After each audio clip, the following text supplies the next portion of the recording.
You are in the meeting now.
Testing 1, 2, testing captions 1, 2.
Test 1 2 1 2.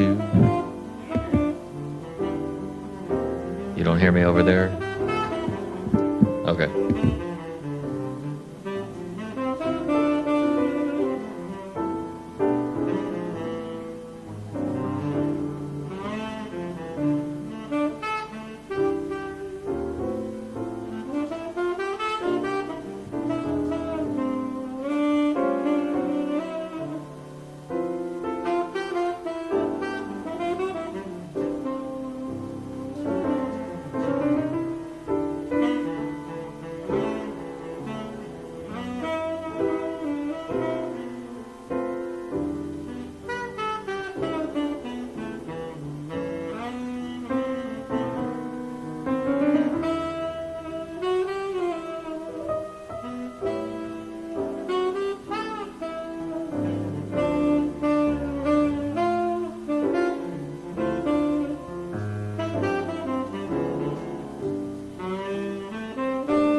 Hey, Allison, I'm going to unmute you and just so that we, obviously you're here for the Clear Lake.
Good morning, everyone. We're going to go ahead and delay our start by at least 15 minutes here really quick. We have some elders that are traveling in as part and want to be respectful and just delay the conversation so that they don't just drop in just right at public comment. So we'll just kind of delay for 15 minutes here. Appreciate everyone's patience, but we'll get started soon.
So I appreciate everyone's patience still. Yeah, we're still waiting for the elders to arrive, and probably, as I understand, another 10 minutes or so. So just thanks everyone for the patience.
All right. Good morning, everyone. Really appreciate the patience this morning and glad that we have here attendance some tribal elders. My name is Joaquin Esquivel. I'm chair of the State Water Resources Control Board. Today is Wednesday, December 6th. It is 9:34 a.m. and I'd like to call this meeting back into order. I'll begin by introducing my fellow board colleagues. With me here today virtually is Vice Chair Doreen Diadamo, and in person we have Board Member Nicole Morgan, Board Member Sean McGuire, and Board Member Laurel Firestone. Joining us as well is our Executive Director, Eileen Sobek, our two Chief Deputies, Eric Oppenheimer and Jonathan Bishop, our Chief Counsel, Michael Loffer, our Clerk of the Board is Courtney Tyler, and assisting her today is Emily McShane and Margie Argel. This is a hybrid meeting, so there is both a web and in-person component. If you're joining us virtually, you're either just viewing through our customary live cast on Cal EPA's website or the YouTube Live website. But if you intend on commenting on today's item, you need to be on the Zoom platform. And there are instructions on how to do so at the top of the agenda. But if you're having any challenges getting onto the Zoom platform this morning, please do just email the board clerk at board.clerk@waterboards.ca.gov, and she can help you get you onto the platform. Once you are, your camera will be off. You will be on mute until it's your turn to speak on today's item. For everyone here in the room, good morning. Good to see you. We're here in Sacramento in the California Environmental Protection Agency building. Please, just a couple announcements for us as well. If there happens to be an emergency, we'll calmly file out through the exits here. We'll gather in Cesar Chavez Plaza and then await any further instruction. Also here, if you intend to comment today, please do sign up either at the laptop on the side of the room, or there's a QR code. Please do state your name and any affiliation you're part of when you give comment. Lastly, please do silence your phones just so we can have an uninterrupted discussion this morning. With that, we can get to our one item this morning, which is consideration of proposed resolution to adopt emergency information order regulations for the Clear Lake watershed. And I'll hand things over to Jessica Bean for our presentation. Thank you so much. Next slide, please. All right, so yes, I'm Jessica Bean. I'm with the Division of Water Rights, and we are here today to recommend that the board adopt the emergency information order regulations for the Clear Lake watershed to help address the Clear Lake Hitch emergency. I do want to note that I have a very large team with me today. We've spoken with you before about all the work that has been done over the past 12 months.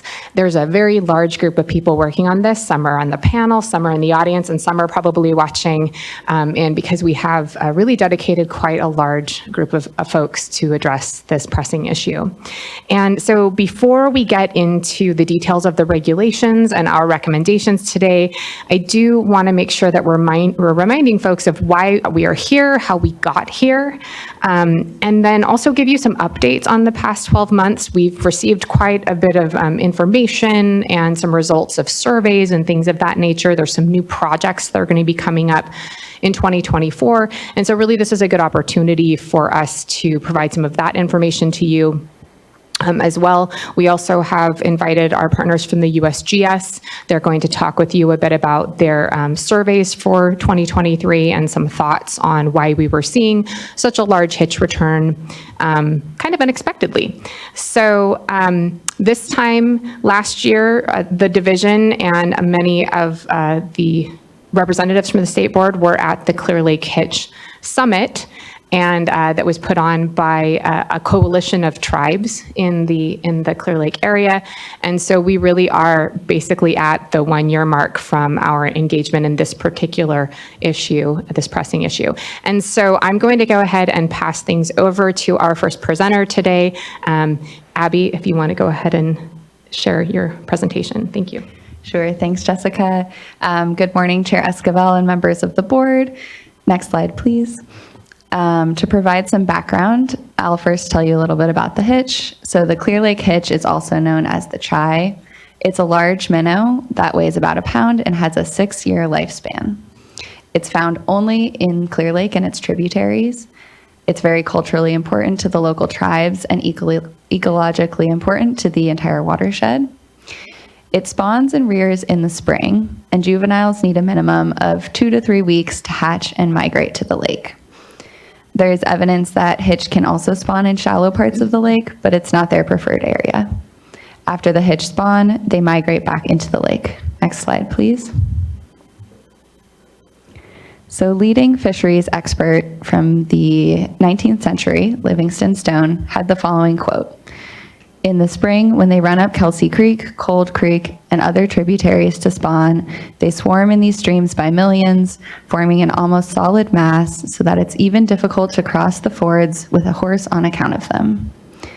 This photo, also shown on the slide, is from the late 1800s and may picture a mix of hitch and other fish species, but it illustrates what Livingston was describing at the time, that hitch were once so plentiful that during the spawning season, they filled Clear Lake creeks from bank to bank, and this is what people were really accustomed to seeing at the time.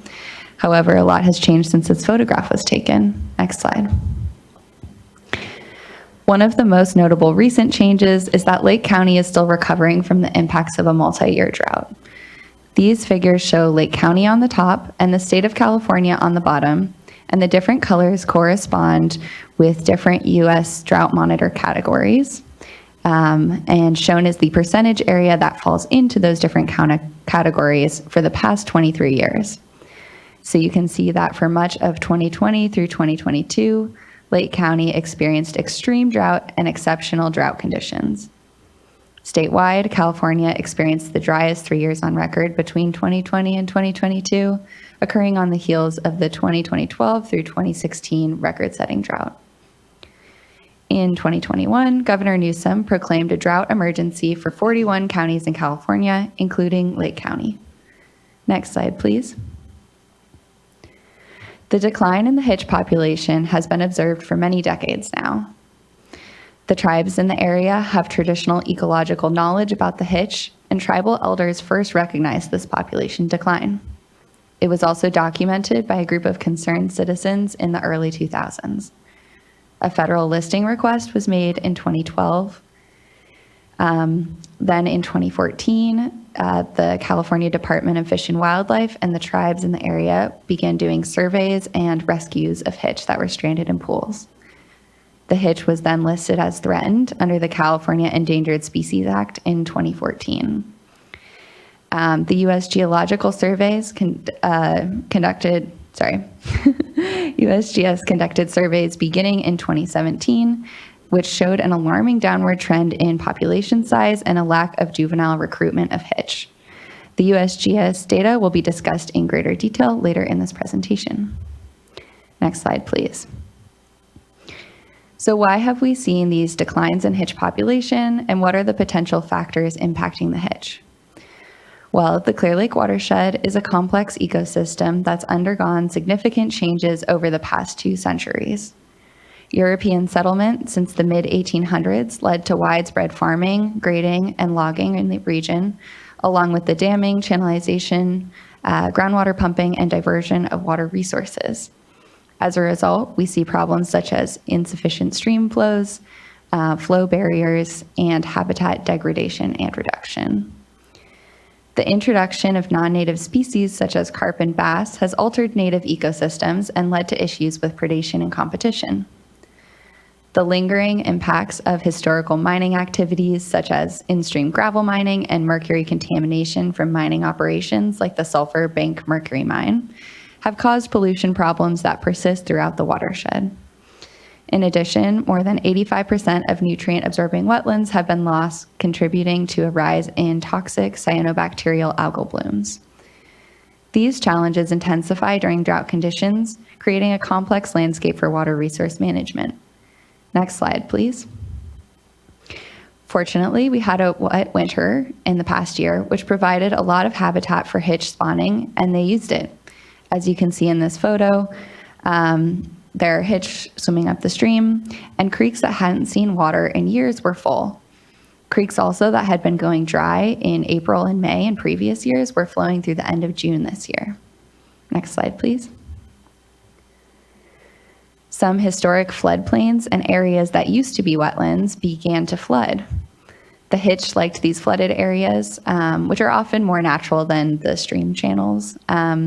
And this flooding meant that hitch would leave the river into these areas and potentially try to use them for spawning grounds. So this led to hitch rescues being conducted beginning in March to ensure that spawning would occur in streams and other areas that would remain connected later into the season. Next slide, please. Unfortunately, this is a very flashy system, which means it's highly impacted by precipitation. There isn't much snowpack in the region, and there also isn't a large reservoir to regulate creek flows. So major portions of the creeks began to disconnect starting in May. This has happened even earlier in dry years. When disconnections occur, the tribes have stepped in to rescue the hitch. Next slide, please. Hitch rescues occurred around the lake, but here we have some numbers specifically focused on the Big Valley rescues. There was a coordinated effort among all the tribes, CDFW, U.S. Fish and Wildlife Service, Lake County, and community members, which resulted in more than 23,000 hitch being rescued this year. We estimate that in the upper lake, there were another 3,000 hitch rescued. This led to over 60 plus total rescues across 7 different creeks. These rescues are challenging for the fish. They take time and patience, and young hitch are very fragile, so the mortality rate is something that people keep an eye on. And in this case, this year, it was very low at 3%, which is fantastic. You can see in this photo on the right that a group of water board staff visited Clear Lake and were able to participate in a hitch rescue. And now to give us more information about how the record rainfall affected hitch populations this year, I'm pleased to introduce Fed Fair, research fish biologist for the U.S. Geological Survey's California Water Science Center, to present his findings. Next slide, please. Good morning, board members. My name is Fred Fyra. I'm a research fish biologist with the U.S. Geological Survey based out of the California Water Science Center here in Sacramento. And my team got involved with the Clear Lake hitch problem back in 2017. So the USGS, being a sister agency within the Department of Interior to the U.S. Fish and Wildlife Service, the USGS is essentially kind of the scientific research arm of the Department of Interior. So the U.S. Fish and Wildlife Service enlisted us to help them with their information needs for their forthcoming listing decision and critical habitat designation that they had to make. And so our role was to help them and provide them some information that would help justify the decisions and be a foundation for the decisions that they would need to make. And you've heard a little bit of the background on this species already. The main point I think that's important to take home from this slide here before we move on is that this fish occupies a diversity of habitats, not only in the lake, but in the watershed itself. And so the way I like to think of this fish is as a freshwater salmon in a sense. So you can think of the fish as living in the lake as a salmon would kind of live in the ocean. And when the opportunity arises, this fish will migrate up into the streams in the watershed where they will spawn, and you can go out and visibly watch them just like you can salmon. It's actually a really exciting experience. I would encourage you guys to try to take advantage of that if you can. And then those offspring return to the lake and the cycle continues. So next slide, please. So we've been doing work up at the lake since 2017, as I mentioned, at the direction or at the request of the Fish and Wildlife Service. And what we've been doing primarily is monitoring the population within the lake. And we do this in a manner such that we're able to generate annual abundance indices of this particular fish. The nature of the lake and the fish and the diversity of habitats that it occupies is such that it's, with the tools that we have right now at our disposal, it's essentially impossible to generate a true population estimate of this fish in terms of, actual raw numbers. And so what we do is we do sampling. We sample the population, and from that sampling, we then can analyze those data and generate an index of the population size. And then after time, we can use that information to make some conclusions or some inferences on the status and the trajectory of the population. And the way we do that is we sample the fish kind of old-fashioned way with nets. So we have to use these gill nets that we deploy in the water to capture these fish. because they do occupy the lake from shore to shore, from shallow to deep, middle of the water column. They occupy the entire aquatic habitat of the lake. And so this is really the only tool we have to effectively obtain samples of the population of this fish. Next slide, please. And so just jumping here to the punchline, this is a plot showing you the data that we've collected that I just explained to you since we started in 2017. And so what I'm showing you here is that index of population abundance on the vertical axis. That's essentially a catch per unit effort measure, which is a standardized way of looking at the catches in our survey. So it's essentially the number of fish per net sample that we've collected in a given year, with 95% confidence intervals around that. And then obviously across the horizontal axis there is year. And so what you can see from this plot is that the first couple of years of our surveys, we were averaging, give or take, about 1.5 to 2 fish per individual sample that we would deploy in the lake. And then starting in 2019, those numbers really crashed hard, and they went down extremely dramatically to the point of, the way I like to kind of explain the context to folks is that when we started, again, about 1.5 to 2 fish per sample that we would deploy. By the time we hit 2022, it took us 30 samples to catch a single fish. So that's how far the population went down. We collected, if I remember correctly, I think we collected a total of 6 individual fish in 2022. And in the earlier years of the survey, we had caught, upwards of 50 to 60 in a single net sample from time to time. So the numbers really went down to the point of everybody really being concerned about the status of the population. People were throwing around the extirpation word because it was really scary, because we weren't sure before we started our survey in 2023 if we were going to actually catch another Clear Lake hitch in 2023. And lo and behold, we did. And in fact, we actually ended up catching more fish in 2023 than we did in any other year of the survey combined, in total, in terms of all life stages. And that was really quite a surprise to us. And it had us kind of scratching our heads a little bit. And we've done quite a bit of work with the data and looking into the circumstances of it all. And I'll talk about this in a little bit more detail in a few more slides, but the conclusion we've come to is that those fish were not produced and reared in the lake. Those fish were actually washed in from another habitat during the high winter rains and flows of the winter and spring of 2022, 2023. Next slide, please. Okay, so you heard a little bit earlier about this kind of lack of juvenile recruitment into the population. And this is what this plot here is showing you. And so what I'm presenting here for you on the in this plot is, on the horizontal axis is the length of the fish in millimeters. And on the vertical axis there is just the count, the number of fish of that size that we collected in our survey for that given year. And there's each one of those panels refers to a specific year of the survey. And that vertical dashed line that you see there is the approximate delineation between when fish are adults versus when fish are immature juvenile fish in the population.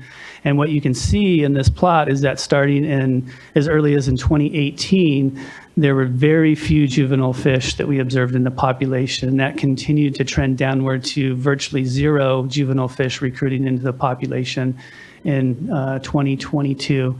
And by extension, you can see how that's reduced the population size of those adult fish as well, because when there's no babies, there's no babies to grow into adulthood, and so the adult numbers declined as well. The way I like to contextualize this phenomenon to folks, and board staff and others have heard me say this a lot, is that I like to put it in a human context. And so this fish lives approximately 5, 6, maybe 7 years of age. And if you can imagine a situation where there's no juvenile recruitment in the population for 3, 4, 5 years, if you put that in a human context, imagine no babies being born in the population for 40, 50, 60 years.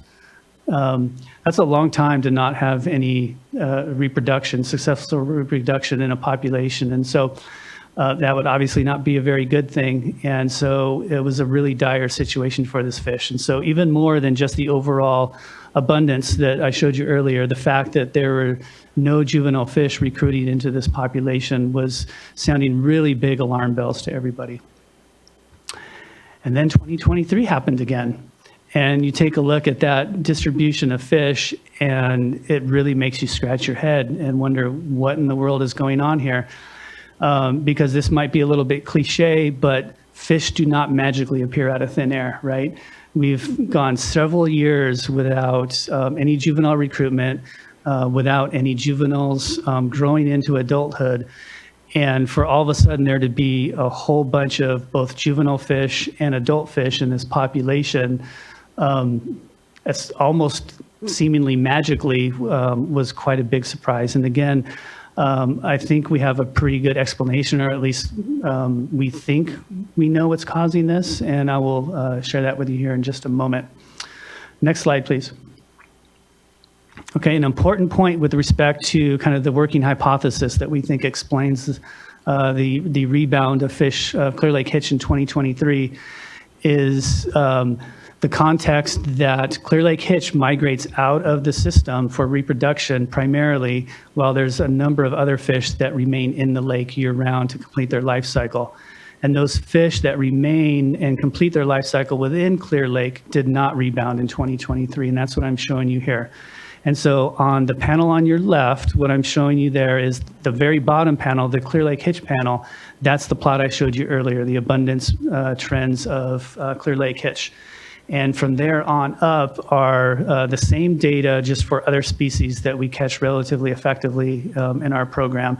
And you can see that to a species, both native and non-native species and fish of a variety of life history strategies and lifespans and other aspects, to a species, they've all remained in very low abundance and continue to decline. In fact, all of those species, including hitch, are still, if you look at the data statistically, are still in a negative kind of frame here in terms of their time series of abundance. And so that's what I'm showing you there on the right. If you actually statistically model these data, what that plot there on the right is showing you is a coefficient for that year variable in the model, and the fact that all of those points and their confidence intervals are on the negative side of the zero and do not cross the zero over to the positive side is telling you statistically, at least, that yes, indeed, these fish populations are still in decline.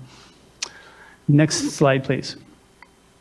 Okay, so this is our working hypothesis of what explains the rebound in 2023 of Clear Lake hitch. And I want to emphasize to the board and everybody else that this is indeed a working hypothesis.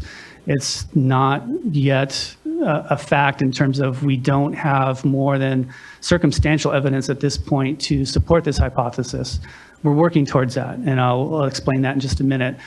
And so the hypothesis that we have is that, again, not to be cliche, but the fish do not magically appear out of thin air within the lake. And so there was simply not enough juvenile and adult fish in the population prior to 2023 to explain what we observed in 2023. And what our belief is that these fish were actually washed in from alternative habitats outside of Clear Lake itself. Specifically, we're talking about Tule Lake and the Blue Lakes up on the northwestern side of the lake. And there's a lot of circumstantial evidence to support this hypothesis. Of which that includes, as you guys, as everyone understands, we had an extremely wet year in 2020, winter 2022, spring 2023, that was sufficient to make a very consistent and persistent connection between these habitats that was able to facilitate the movement of these fish from these habitats. We do know that Clear Lake hitch do occupy Tule Lake. We also know that there are Clear Lake hitch in the Blue Lakes. We don't know a lot about those populations, and we're going to try to learn a little bit more about those populations moving forward. So that is our hypothesis, and it's important in a couple of respects. It's important that, in the sense that it's really great to see that those fish in Clear Lake have been replenished. Essentially, the way we look at it, the lake has been restocked with fish. And from one perspective, that's a really good thing, because those fish will hopefully go on to continue and foster that population and enhance it moving forward. The alternative side of that is, what this means is that a lot of the issues and challenges that have been limiting Clear Lake hitch survival, both in the lake and the streams, that problem has not gone away, right? And so these are not, this phenomenon that we saw in 2023 is not the result of increased production that happened over the last couple of years. The lake essentially got stocked, and so all of these issues that we've been talking about in the streams and in the lake, that we don't actually understand very well, that are driving the survival of this fish, still remain a problem and still remain a bit of a black box. So next slide, please. And so these are my own personal key black box items that we still need to deal with to understand what's driving the population structure and trajectory of this fish. So we've been talking a lot about what the source of these 2023 fish are, what the sources are. And so, again, it's a hypothesis at this point, but it's a hypothesis that we're working towards. We have some work underway right now to try to confirm or refute that hypothesis. And fortunately for us, these fish have little black boxes, flight recorders in their bodies in the form of ear bones. They're odorless.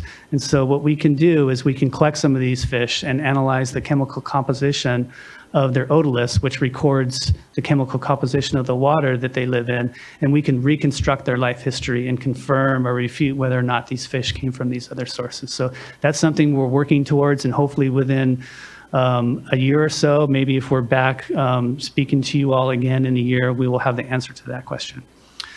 And as I mentioned in the previous slide, there are still really big unknowns in terms of what's driving the natural, so to speak, functions of both streams and lake ecosystem properties that are controlling these mortality patterns that we're seeing in those slides that I showed you earlier. This juvenile recruitment failure that we've talked about, while we know where in the life stage this occurs, it occurs at some point between when the adults are spawning and when those juvenile fish recruit to our sampling gear a year and a half later.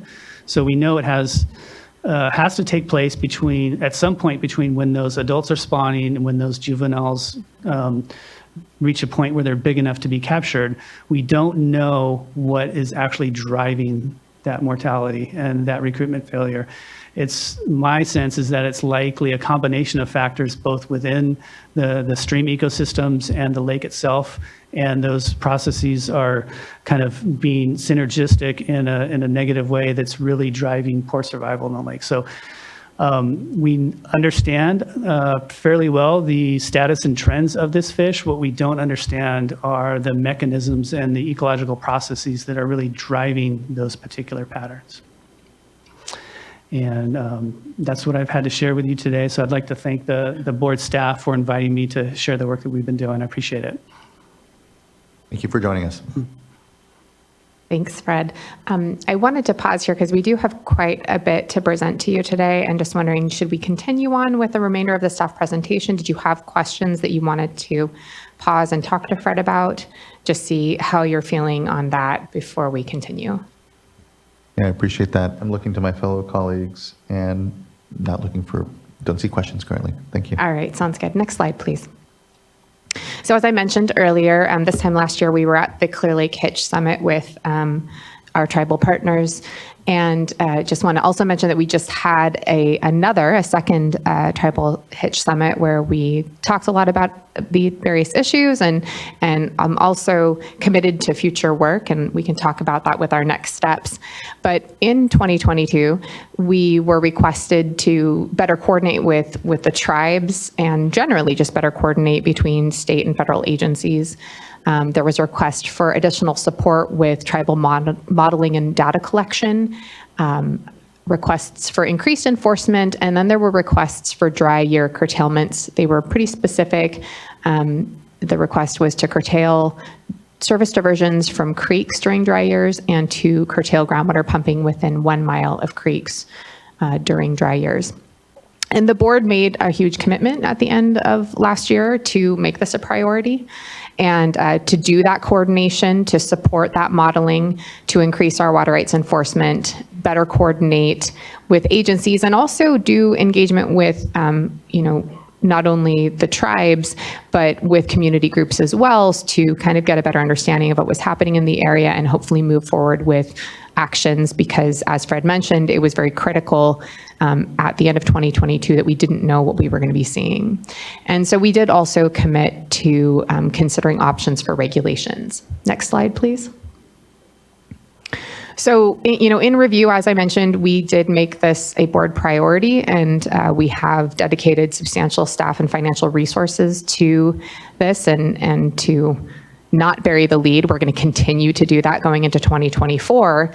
But some of the things I wanted to point out is that we have ongoing coordination and engagement with both the tribes and agencies. We're doing a lot of engagement on the ground with stakeholders that could be regulated, but also community groups and other interested parties.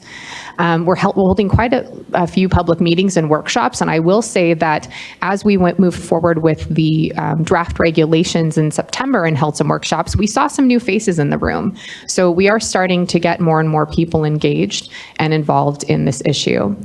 We've conducted quite a few site visits and tours, and then we also hired a third-party facilitator to come in and help us with our engagement, and also to help support the potential for local coalition building and voluntary work and support to move forward with actions. We've also had a lot of monitoring and data collection, and we've done trainings on how to do that with some of the tribes and some of the other groups as well. We've installed gauges.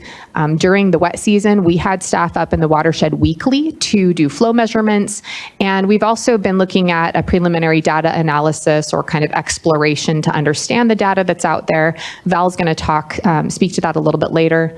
We have now officially hired our environmental consultant, who's going to be helping us with a lot of the data collection, monitoring plans, and groundwater surface water study that will really be informed by the information that we receive if the regulations are adopted today.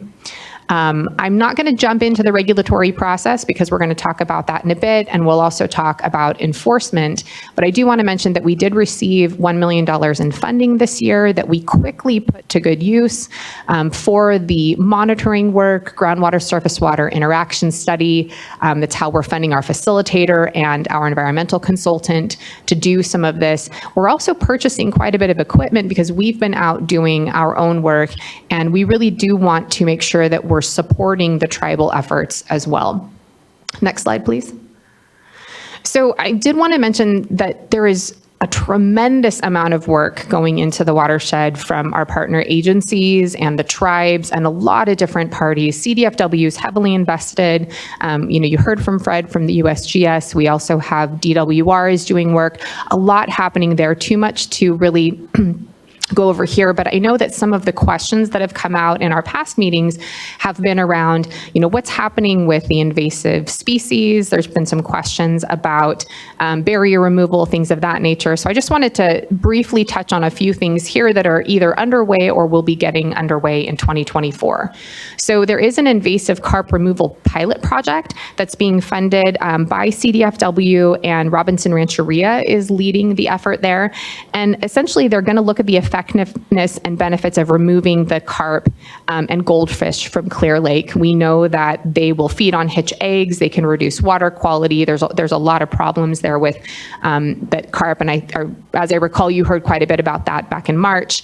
But there's been an investment to see what's happening. One of the big questions was, what do we do with all that carp when it gets removed from the lake? And so they're looking into recycling options and different methods for that too. So it's a pretty big project that'll be that we'll hear more from in 2024. There's also some off-road vehicle restrictions that have gone into play in the BLM land. There's a lot of BLM land out there, and folks like to go and drive through creeks. And so what they've been doing is making an effort to restrict access, and it's been pretty successful. Really, it's to protect Scotts Creek during the spawning season and to reduce sedimentation and nutrient loading. So this is when we're getting into that overlap between what we tend to look at from the water supply side into some of the water quality issues. In terms of barrier removal, lots happening there. We mentioned that the California Conservation Corps and CDFW and the county were out doing a lot of vegetation work. There's a plan for another round of that in January, depending on how the weather patterns hold. But there's a large Middle Creek restoration project that we haven't talked a whole lot about.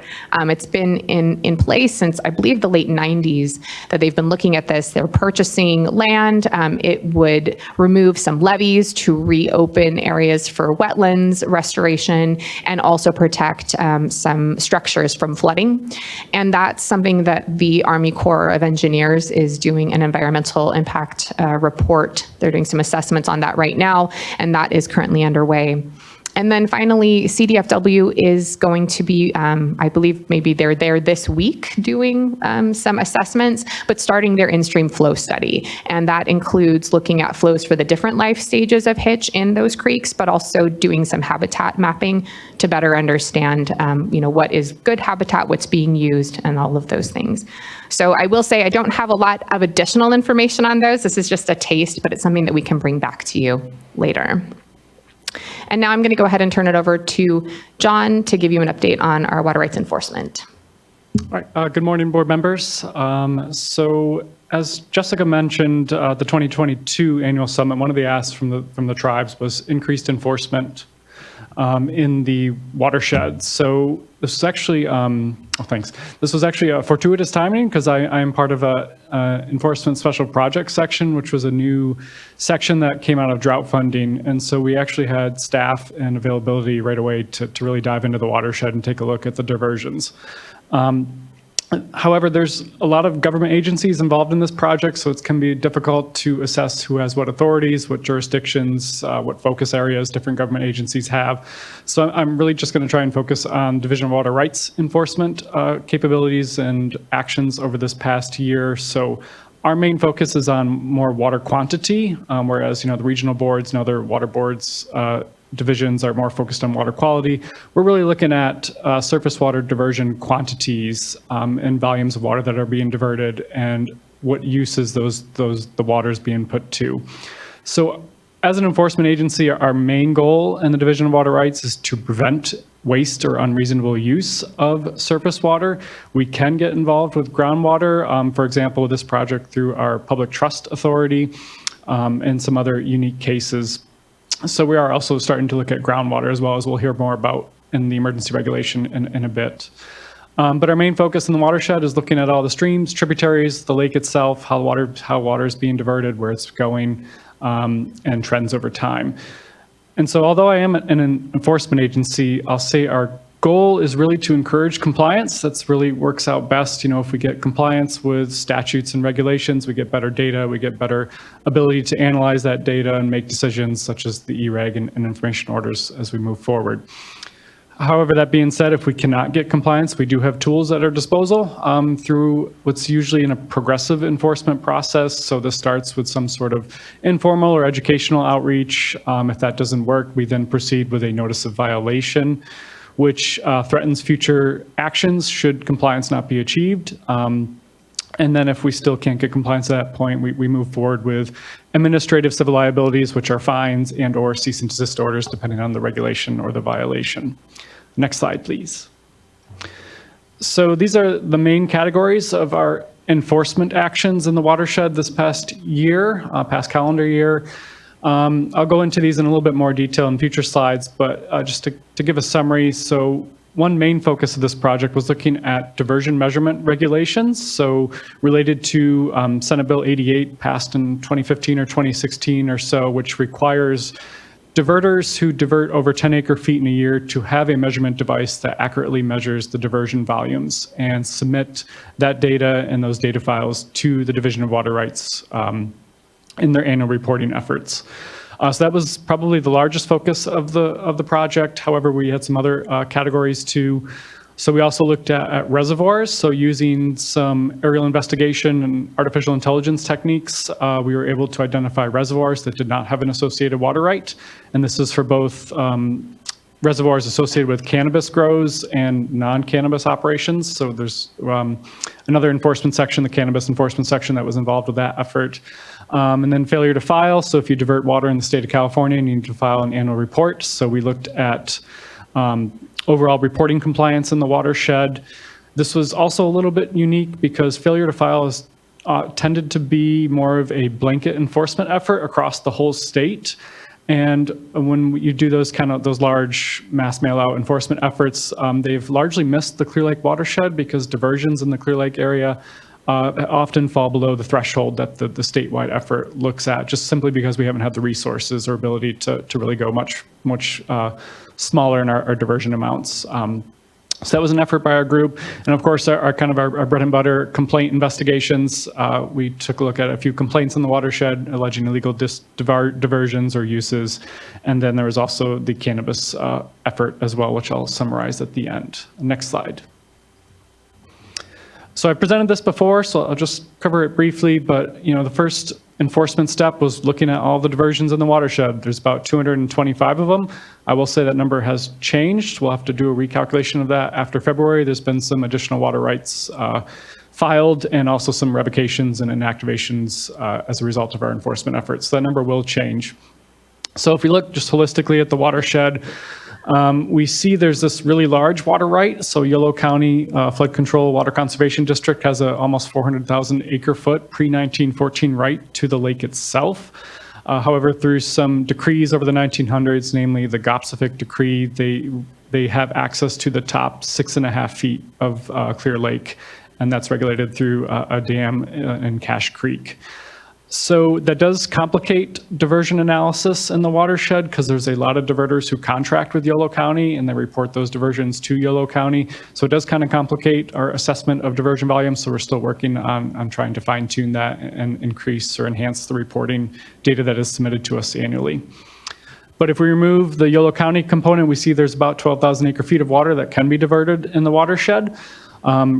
When we look at the last wet water year, so we'll be able to update this after this year's reporting, we see about 4,000 acre feet that's actively being diverted or at least being reported as diversions.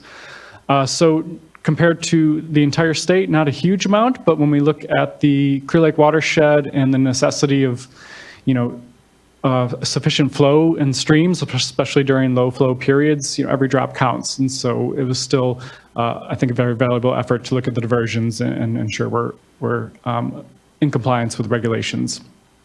Next slide. So the first effort was this diversion measurement regulations. So when we looked at all of the diversions, we basically almost 100% were not compliant with SB 88 or diversion measurement regulations. This is not unique to the Clear Lake watershed. I think statewide we're 15% or so compliant with these regulations. So it is still a relatively new regulation. There is still some educational needs.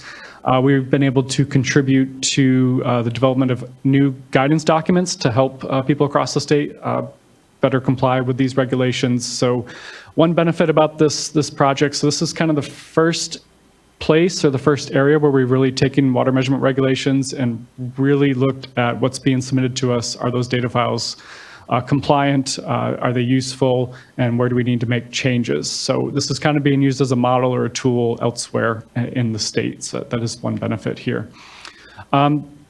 So summary of the diversion measurements. So we issued 47 notices of violation, so 47 water rights that were not compliant with the measurement regulations. This represented over 90% of all diversions in the watershed. And then in the pie chart here are different categories of how people can come into compliance with the diversion regulations or the notice of violation. And that's primarily included submission of revised reports. So we found that a lot of entities did have a measurement device. They just weren't submitting a data file, for example, or didn't register the device. So some paperwork cleaning up. Apart from that, though, we did have some people that had to install measurement devices or in the progress or currently working to install those devices. Some of the, especially like the riparian diverters, when we looked at their diversion, their land statements from the landowners, we found that they really aren't diverting over 10 acre feet. It's much smaller than 10 acre feet, so it didn't really meet the threshold for needing to register a device and submit data files. And then we also had some revocations and abandonments or inactivations of water rights in result of the NOVs. So to date, this actually just went up, I think yesterday, we're probably about 60% of those notices of violations are closed. The remaining ones, I will say, are a small number of water right owners with several water rights that are very complex. And so we're still working on compliance efforts there. Next slide. And then reservoir investigations. So using our aerial imagery techniques and artificial intelligence through Canavision, we identified a couple hundred reservoirs in the watershed that did not have associated water rights. Using the artificial intelligence techniques, we were able to identify several that, or the majority were associated with cannabis grows, but those that were not associated with cannabis grows were kicked to my unit for staff oversight and outreach. So for this effort, we identified 61 reservoirs and issued notices of potential violation for those, which basically asked landowners with reservoirs to provide more information on your reservoir to see if it truly is a violation. We found that the majority were not actually violations, as you can see in the pie chart here. So most were not within our permitting authority. Most commonly, that means that the reservoirs were supplied or filled with groundwater. Some were also natural features. And then other findings, a lot of the reservoirs were actually subject to waste discharge requirements by the regional board, the Central Valley Water Board. However, we did get a few new water right applications submitted as a result of this effort. Next slide. And our most recent effort, the failure to file effort. So as I mentioned, statewide failure to file efforts have largely missed the Clear Lake diversions just due to diversion thresholds. So when we looked at the watershed, I think we went down to about 50 or 40 acre feet or so and looked at reporting compliance and the 2022-23 annual report. We found that 18 diverters did not submit their annual reports, so they received a notice of violation. This is our most current effort, so this is still very much ongoing. I will say compared to the measurement regulations where we were a bit more tolerant and we saw a need for education, this is a pretty standard regulation that's been around for a while, so we're less tolerant with this effort. And so we've already issued 5 administrative civil liabilities and 1 ACL order currently in progress. And I'll have some more updates on this effort probably in a couple of weeks as well. Next slide. And I'm not in the cannabis enforcement section, but just a quick summary of the cannabis efforts. So cannabis enforcement also prioritized the Clear Lake watershed in their efforts this year. As summarized in the graph here, they looked at 8 different watersheds, which are Clear Lake Hitch priority watersheds outlined in the polygons there, primarily on the north and western side of the lake. And like us, they had complaint investigations, so over 8 complaint investigations. They also did site inspections, which were in coordination with California Department of Fish and Wildlife, as well as the regional board, the Central Valley Water Board.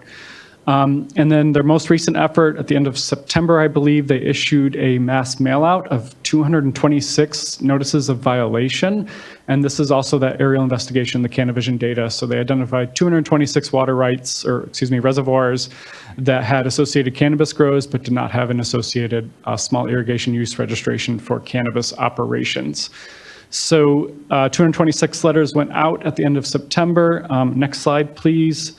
To date, we have about 40% of the recipients have responded to that notice of violation, 60% have not.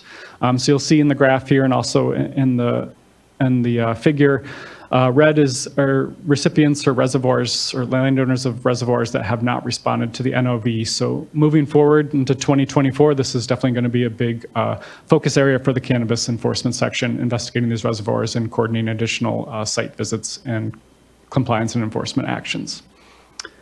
Next slide. And this is my last slide, just to look ahead to next year. I think you can expect a lot of the same sort of actions. So looking at measurement regulations, looking at reporting, looking at, changes as a result of our enforcement actions.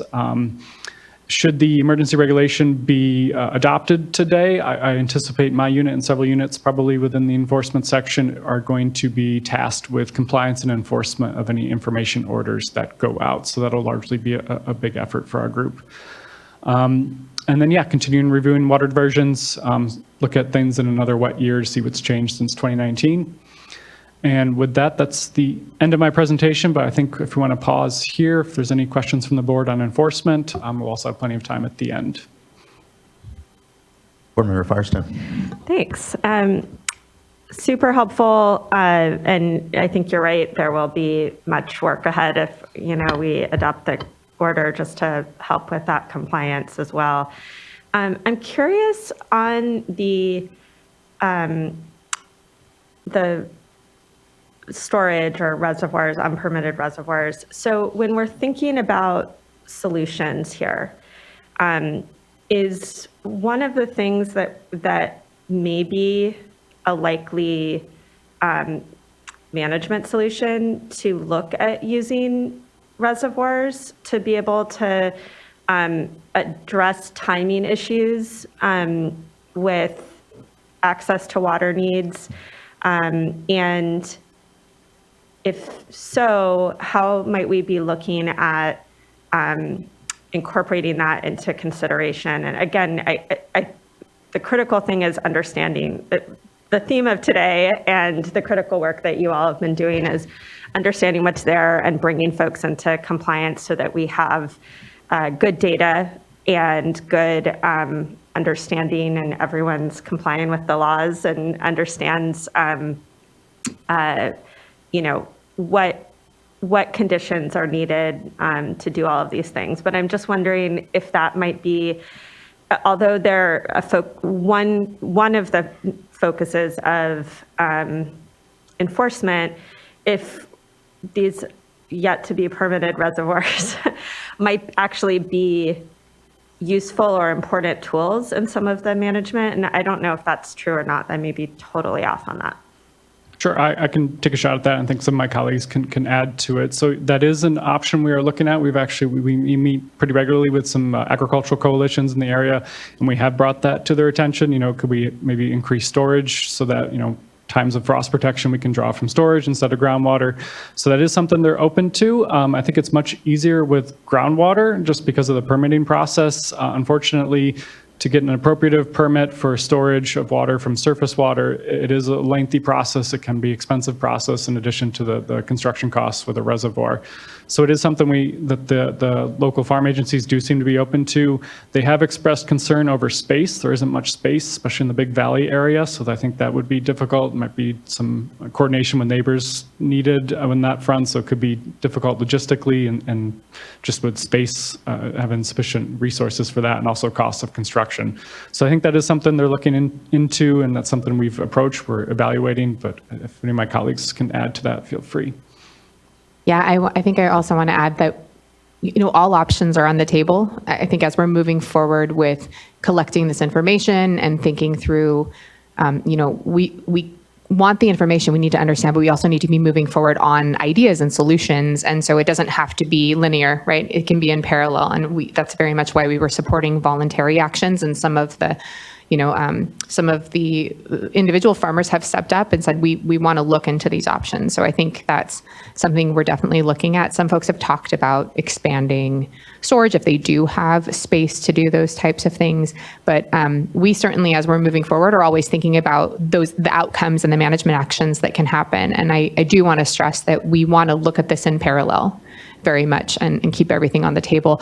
I think we need to get these reservoirs permitted and understand what's happening to better understand the lay of the land, so that if there are additional options and if there are actions folks can start working on, especially if there's some sort of a coalition approach and people want to think about how are they, when are they taking water, when are they using water, those types of things, we need to have that lay of the land. So this is certainly, the enforcement actions are working in parallel with a lot of the work that we're doing.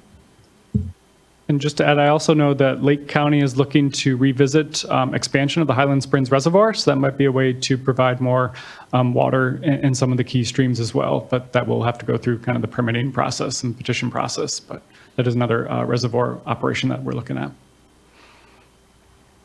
Thank you, board member, and do appreciate that we have some resources to be able to have an enforcement. It is not the tool, it is a tool amongst them, and appreciate, as you said, Ms. Bean, it's about the coordination of the use amongst it, and frankly, about just administering a water rights system and help create greater fidelity to that. And I think that that's something that, whether you're a water right holder, tribal member, community member, everyone wants to just better see that system work. And so ensuring that there aren't illegal diversions, that we're able to respond, and especially using these more greater data tools that let us do more with, the obvious not overabundance of resource we have for it is really critical. So just really thanks for all of that engagement and the progressive nature of the enforcement too. We're not here to be a heavy hand, just simply, again, one that helps administer the actual water rights system. So thanks. All right, with that, I think we'll hand it over to some more data with Val. Right. Next slide, please. I'm Valerie Zimmer, and I'm going to have a little bit of a discussion on surface water, groundwater interaction and our strategies to answer some of these questions that have come up. So I'm going to start with what we see as what are the key questions around surface water and groundwater interaction. And I see this as being 4 questions. The first one is, let's describe what water table is. Water table is the level of the groundwater below the ground surface, and it can fluctuate. It can be high and it can be low, and that's for folks that are not technical. I want to make sure that these terms are clear. And one of our questions is, how does that water table depth affect stream flows? The second question we have is, how might groundwater pumping, and that could be today, that could be yesterday, that could be 2 weeks ago, or that could even be last year, but how does groundwater pumping in the present or past times affect that water table depth? Like what is the relationship between the two of them? The third question is, what else might be going on that has an impact? This could be questions about geology. There are faults in the area. There are land changes. We know that the wetlands are disconnected in the area and the streams are incised. And part of that is due to, gravel mining in the past. Like what impact does that have on the water table depth and stream flows? And this also gets at the question that was asked about storage. If the streams are disconnected and from the wetlands and they're deeply incised, what that usually results in is a flashier system. In other words, the water will run out faster than it would have otherwise. So it's possible that reconnecting wetlands or working on the stream incision or storing water could slow that water down as it tries to leave these stream systems. And that may be a key point. And of course, the last question, which I think is the most important question, is how do we address those problems? And again, getting at that storage question, if it turns out that there's a desire and it's practical to increase storage, that could be one of the solutions. But we don't know that that is the solution. We want to make sure that we spend our time and energy pursuing solutions that science and the tribes say will work, that we think is going to actually have an impact. We also want to be practical. We want to be spending our time working on things that we can address and solving these problems. And this is part of what we're looking at the data to do. Next slide, please. So there is some data in the watershed. I want to acknowledge that there are some pretty good data sets already. It doesn't mean we don't need more, but I'm sorry, we have the next slide. Yes, good. We have the data from the tribal environmental departments. There has been continuous groundwater and surface water monitoring, especially in the last couple of years in Adobe and Kelsey Creeks. And these data sets have really increased our knowledge of what's going on in these creeks. We have data from the county and from the Groundwater Sustainability Agency. They have been taking not continuous, but intermittent, in other words, once a month, maybe twice a year, depending on the well. They've been taking measurements of the groundwater level since, I think, 1948. So we have those data sets. They've been very cooperative about sharing. We also have the surface water groundwater model developed for SGMA. And so we're going to be starting with that. And when we look to increase our analysis and our understanding of surface water groundwater interaction. We also have some data from community members, and that includes agricultural groups. That may be hitch observations, but it's also information about how agriculture is operating, like what are they doing, when are they running their pumps, what are they doing in terms of frost protection. And we find that those data to be also very valuable in understanding current management practices. Of course, there are state and federal agencies. We have lots of past studies, not lots, but we have some past studies about geology, and we have some stream gauging information. So we've got that data. And then finally, we're starting to collect some of our own data. We did go out in the watershed and did some stream gauging in Adobe Creek and some stream measurements throughout the watershed. We hope to increase this potentially substantially going into the next winter, and we have some equipment to do that. So these are the data that we have and we have reviewed or are in the process of reviewing. Next slide, please. So I want to just step back and talk a little bit about surface water and groundwater interaction and how might water table depth affect streams. And so I'm going to introduce broadly the concept of gaining and losing streams. So groundwater pumping, for example, groundwater table could have an acute effect on streams. In other words, if the groundwater table drops rapidly, maybe because there's a pump nearby, you might see in a very short amount of time a drop in the stream. And so that's one way that water table could affect a stream. But there's another way that might be more important, and this is more of a long-term effect. Groundwater levels can drop over the course of a season, and that can change a stream's condition. In other words, how it interacts with groundwater. In some cases, this is natural. In some cases, this is partially natural, but not entirely natural. And so this is what we're seeking to understand. So on the left side, you can see a typical spring condition in Clear Lake. This is called a gaining stream. And this is what we usually see in the hills and the mountains. We see streams that are gaining some of their water from groundwater.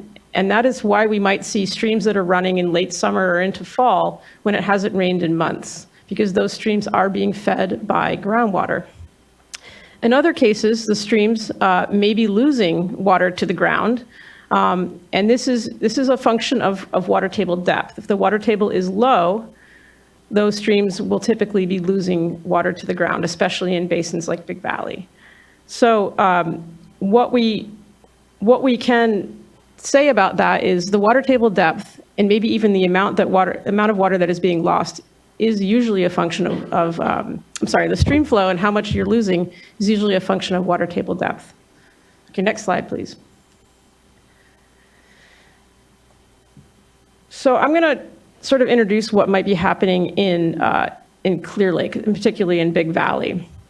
And we have two stream gauges. There is one creek, Kelsey Creek, that has two stream gauges that are about 6 miles apart.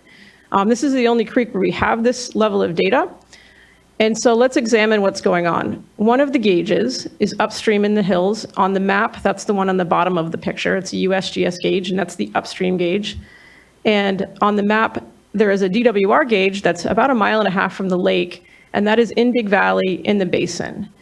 And on the graph, you can see two lines. One is red and one is blue. And the blue line is the upstream gauge. It is the USGS gauge. And the red line is the DWR gauge, which is downstream.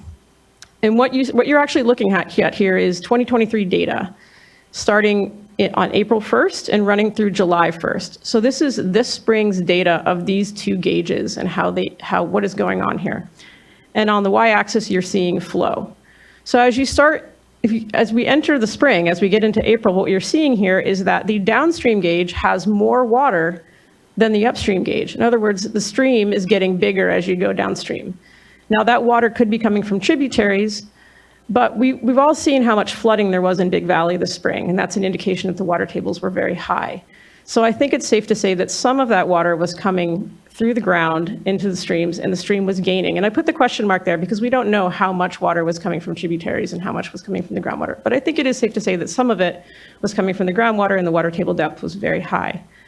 But what you see is even this year, even at a very wet year, you see a switch sometime in May, early May, from gaining to losing. And as you get into June, what's going on there is that the downstream gauge has less water than the upstream gauge. So water is in the creek upstream, and as it moves downstream, it's being lost somewhere. And that loss is most likely into the aquifer. So even in 2023, we see that these streams flip from gaining to losing.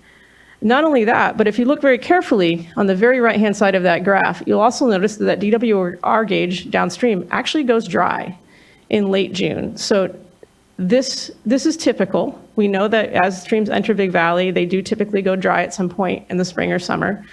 What's notable is that upstream gauge stays wet the entire year, most years. And in fact, this year, I think it got down to 3 CFS, which cubic feet per second, that if you want to envision a creek, is about ankle depth. If you walked across it, your feet would get wet, and that would be about it. And that was the lowest point it had. But that is still a substantial amount of water, and can be.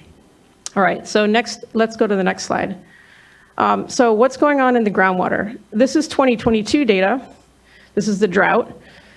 And the dots that you see on this graph are county monitoring data. So the county went out and took measurements once a month. So you're looking at about 6 months of data from January to June.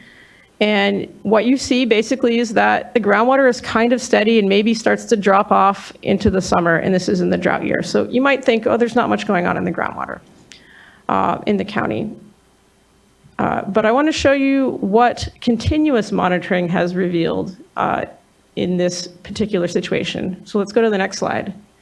This is a second well. This is very close to the first well.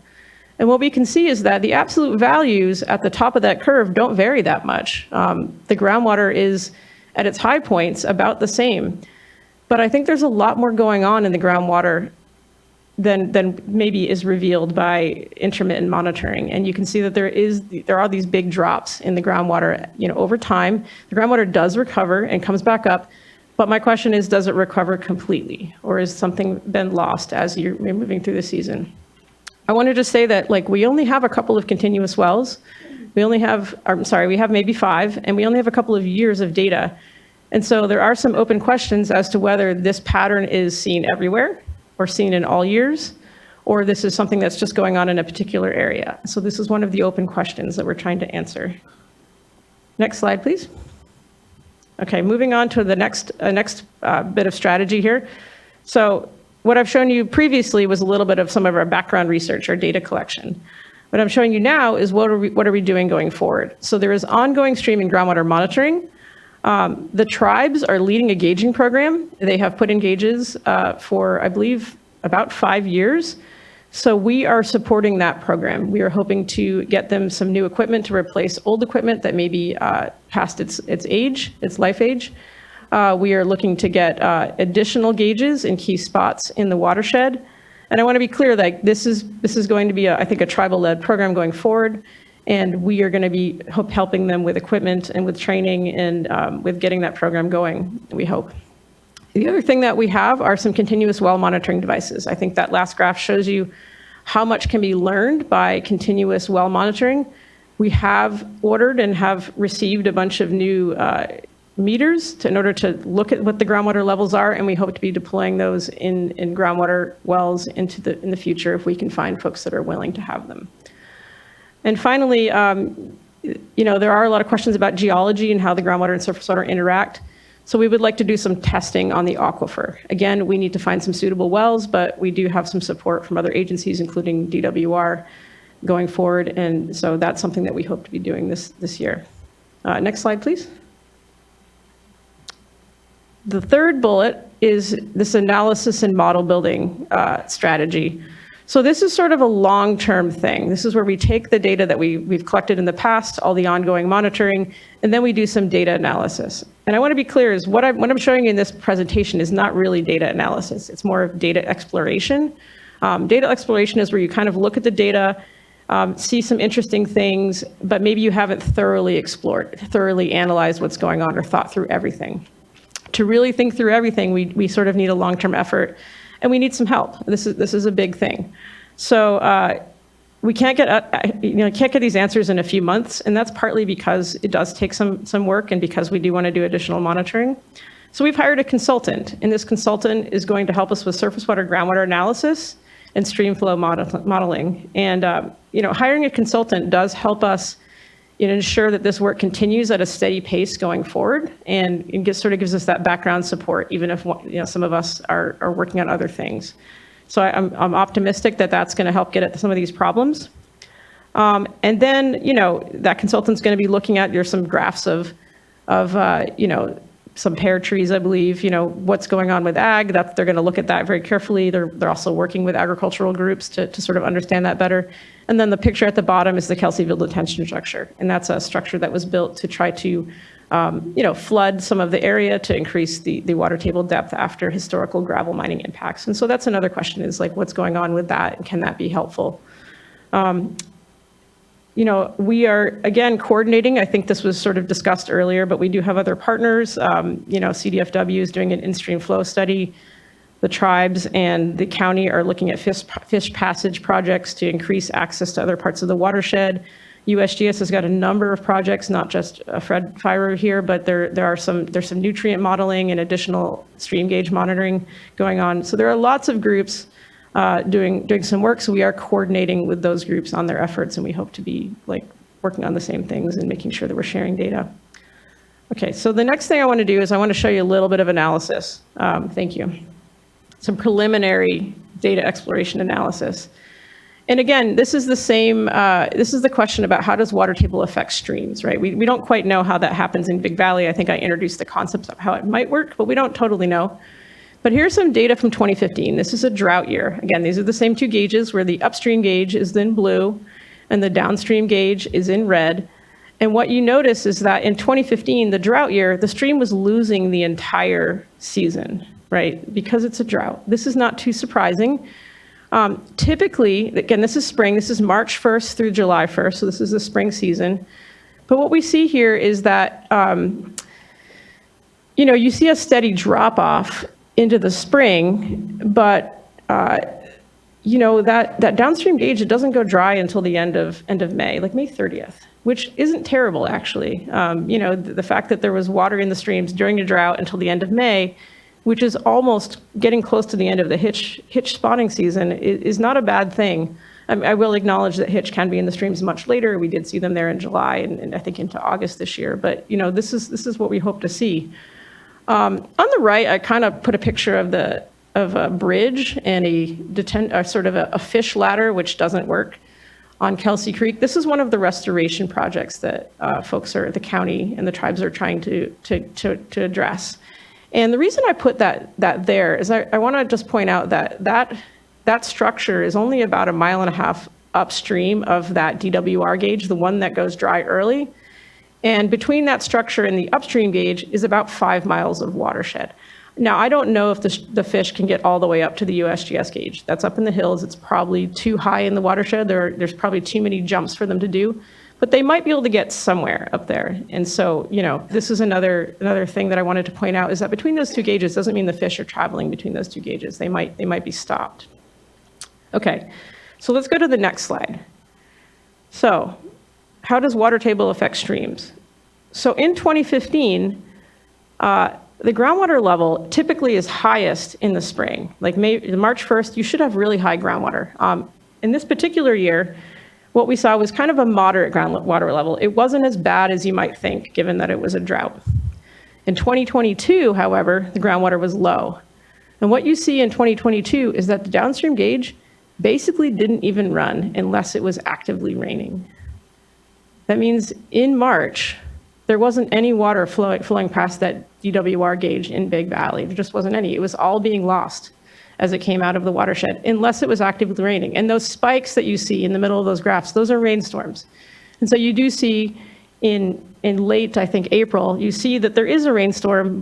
There was some water flowing past the gauge, so it wasn't malfunctioning, but we don't see any water. So basically, the downstream gauge is dry, and that might be in part caused by groundwater levels in March. But we don't know. Again, this is a preliminary result. The analysis is ongoing, and there may be other factors that we haven't considered. But this is the sort of thing that we want to take a very close look at. Like, what is the interaction between groundwater levels and those stream flow gauges? And again, this is only on one stream. This is why we want to put out more gauges, to see if this sort of thing is repeated in other places or not. We don't know right now. Okay, next slide, please. And so, again, groundwater pumping may be impacting creek flows, but we need data to understand the magnitude and the timing of those potential impacts. This is why we're trying to get some more data. These are sort of the challenges that we have right now. Well locations are unknown. We don't know how many wells there are and exactly where they are. So we don't know if that could be happening or not. We do know that the groundwater level fluctuations are substantial, but we don't know exactly where and how that's happening in the ground and how that might impact flows going forward. The groundwater surface water relationship is unclear. That's something that's been acknowledged not only by us, but I think by the GSA. Other folks have said we need to do more work on this. And the fourth problem is that we don't have detailed subsurface and pump test data. And that's really a geology question. We don't really know the aquifer properties very well. There's been some parameters that have been used in modeling, but in some ways they're sort of just bracketing the range of possibilities. So some more data are needed for that. And I think that is the end of my section. I wanted to pause here and see if there were any questions.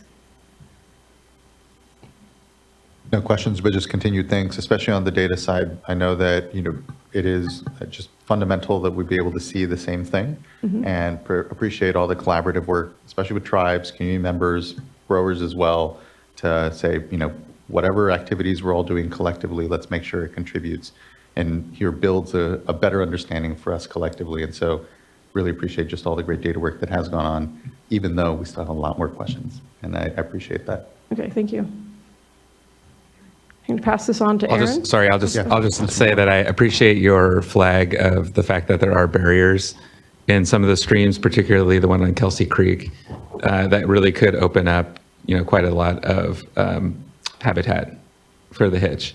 So, I know flow is critical. I realize that's the subject of this item here today, but it's also clear that there are other impediments for these fish to be able to get to good habitat. And I just remember from my opportunity to go on the site visit and actually see that barrier, it really struck me as a really important opportunity to try and leverage opening up that section of the creek, because it does have flow, as you pointed out.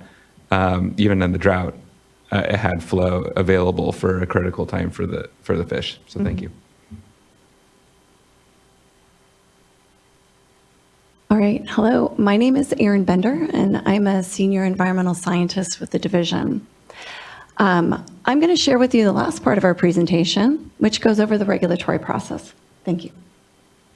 The executive order released in March recognized that while surface water conditions were improving, we needed longer-term actions to address the drought issues, the drought impacts to the Clear Lake Hitch.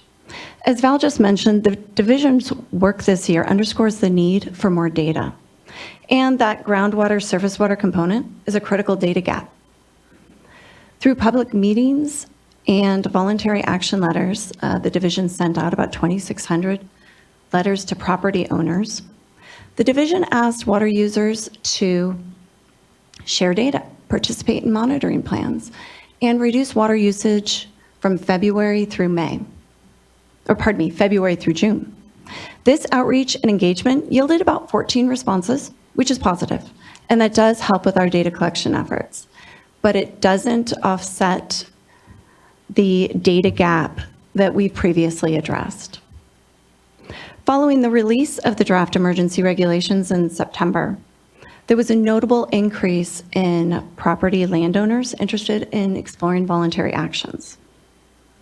It's thought that the release of the emergency regulation helped as a regulatory backstop to increase engagement. For the board to move forward with its commitments to the Hitch emergency, we recommend passing the regulation approving data collection. Next slide, please. The purpose of the emergency regulation is to gather more information about water use, to identify how groundwater pumping and surface water diversions influence creek flows, critical to hitch spawning and rearing. Because of this, the area of the regulation covers nearly the entire watershed, with a focus on key creeks highlighted here in blue, which are ones that have historically been known to be where hitch spawn. So Cole, Kelsey, Adobe, Manning, Scotts, and Middle Creeks. This is the emergency regulation area delineated in orange on the map, and this map was published with the September 5th draft emergency regulation. Next slide, please. Here's an overview of the regulatory process to date and next steps. The draft emergency regulation was released September 5th, kicking off the public review period that continued through October 31st. At that time, the draft regulation was posted on the Clear Lake Hitch website, along with other helpful resources. During the review period, the division hosted 2 public workshops and continued ongoing meetings with tribes, the county, and other state and federal agencies. Additionally, we met with representatives from the agricultural community, including the Lake County Farm Bureau and the Lake County Land Stewards. Based on the comments received, the division recommended revisions to the draft emergency regulations, which were posted November 22nd, and we'll go through those in just a moment. If the board adopts the emergency regulations today, it will be sent to the Office of Administrative Law for review and approval. This is about a 2-week process, which means that the regulations could go into effect by the end of the month. I'd like to make an important distinction. The emergency regulations simply authorize the board to collect data through an information order. That's it. So should it be adopted today, it does not mean that the information order has been released. This is a secondary process. And a significant part of the division's work this year has been evaluating the potential scope of that information order. Who would be subject to the order, and what information would be requested?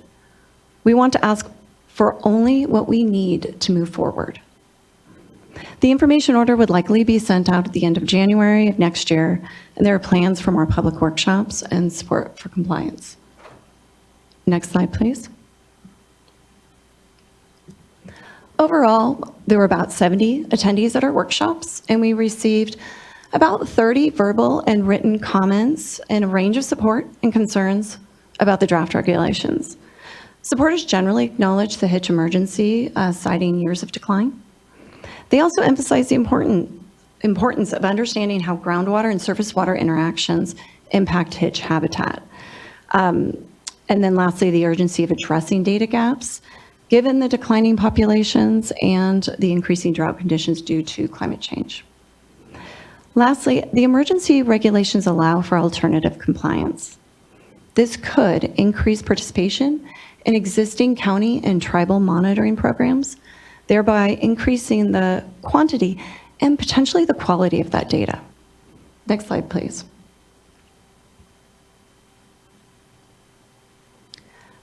The concerns we received generally fell into one of these 6 categories, and I'm going to take a little time to go through these.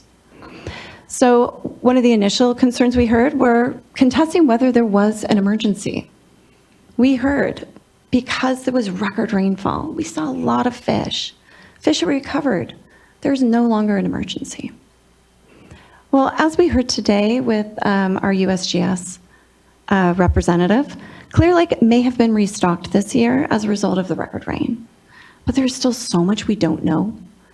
Like, where did those fish come from? We haven't confirmed that. Why have there been such high lake mortality rates for hitch? And what are the minimum in-stream flow requirements to successfully support hitch spawning? So there is still a hitch an emergency. The potential extinction of one of California's endemic species is an emergency in any context, whether or not there is a drought. The next bullet I want to talk about is authority to request groundwater. The division is confident in its authority granted by the executive order and the emergency regulations to collect data and regulate per the executive order, or regulate use per the executive order, the California Constitution, and the Public Trust Doctrine. There is also case law further supporting the collection of groundwater data. Bullet 3, we heard concerns about disproportionate impacts to agriculture. And actual agriculture, there we go, accounts for about 2/3 of water use in the watershed. In Big Valley Basin, more than 90% of groundwater goes to agriculture. Despite agriculture being the largest water user, the division is not targeting only agricultural water users. The regulations would apply to any water user, including municipal and domestic, because the division needs to understand the impacts of pumping on critical hitch habitat. And as previously mentioned, there's a lot of uncertainty about how water use affects creek flows. Now, that being said, we are still evaluating who should receive the information order and are looking to narrow the scope as much as possible. We also heard concerns about the cost of compliance and need to purchase monitoring equipment. Presently, the division is not planning to require the purchase, installation, or maintenance of equipment. Those interested in joining an existing monitoring program could be eligible for free equipment and monitoring services. And the division estimates it could take about 20 to 60 minutes to complete the reporting process. And staff, materials, and workshops will be made available to help people report. The next concern we heard about was that data analysis could lead to curtailments in enforcement. The current regulations only pertain to data collection and do not authorize curtailments or any management actions at this point. However, the ultimate goal of the board's work is to protect the hitch, which could require changes to water use practices and other management actions. As far as enforcement goes, as we heard today from John, the division has already been investigating unreported and unpermitted diversions and using progressive enforcement strategies to gain compliance. Those will continue into next year. We heard varied concerns about data privacy. And we've heard about concerns like this in other data collection efforts. People are pretty leery about sharing their water use data. The division appreciates concerns about data privacy and has been engaging with agricultural interests on the issue since the beginning of the year. Concerns linked to data sharing and water use are understandable, but lack of groundwater pumping and related data severely limits the board's ability to protect the hitch. And then I'm going to talk about the breadth of the regulations in our next slide. So next slide, please. So based on public comments, discussions with key interested parties, and our internal assessment, the division is proposing to modify regulations by reducing the geographic extent of the regulated area by removing the eastern section delineated in orange here on the map, as it does not appear to contain hitch habitat. Secondly, revising the regulatory text to provide consistent, clear language, and additionally some helpful terms and definitions. Those terms are provided there on the slide. The division is not proposing any other changes, as the regulations already allow the division to limit who receives the information order and the types of data requested. We recognize the broadness of the emergency regulations, and this is because it is just the authorizing regulation to move forward with the information order. Next slide, please.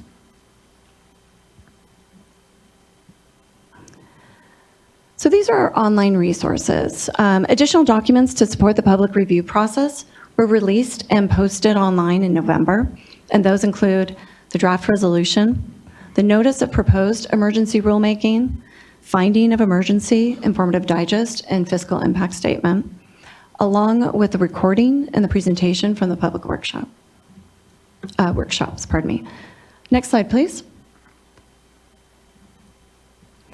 In summary, the division recommends adopting the emergency regulations that would authorize data collection for 1 year. As we have heard this morning, there is a hitch emergency, and the challenges facing the hitch have not been resolved. Water availability is a key issue, and there's a lot of uncertainty around the impacts of groundwater pumping. And more data is needed. Filling information gaps requires the collection of additional data. And this information we collect will better prepare us to help protect the hitch in future droughts and help inform collaborative solutions. Next slide, please. So just to recap, our tentative timeline, if the E-reg is adopted today, it will go to the Office of Administrative Law. That's a 2-week review and approval process, which means that the emergency regulation could go in effect by the end of the month, depending on holiday schedules.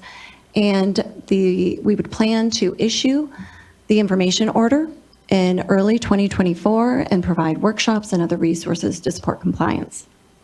So at this time, I'd like to hand it back to Jessica to wrap us up with next steps. Thank you. Thanks, Erin. If we could just go to our final slide. So you've heard quite a bit today from the various efforts that we have going on. Again, today we're looking at the emergency regulation, but if that does go through, we'll have a large focus on the information order going into next year. The groundwater surface water monitoring that was discussed a lot by Val, continued enforcement that John mentioned, and then also our groundwater surface water interaction study will be moving forward. There's a lot of work happening. It's very exciting.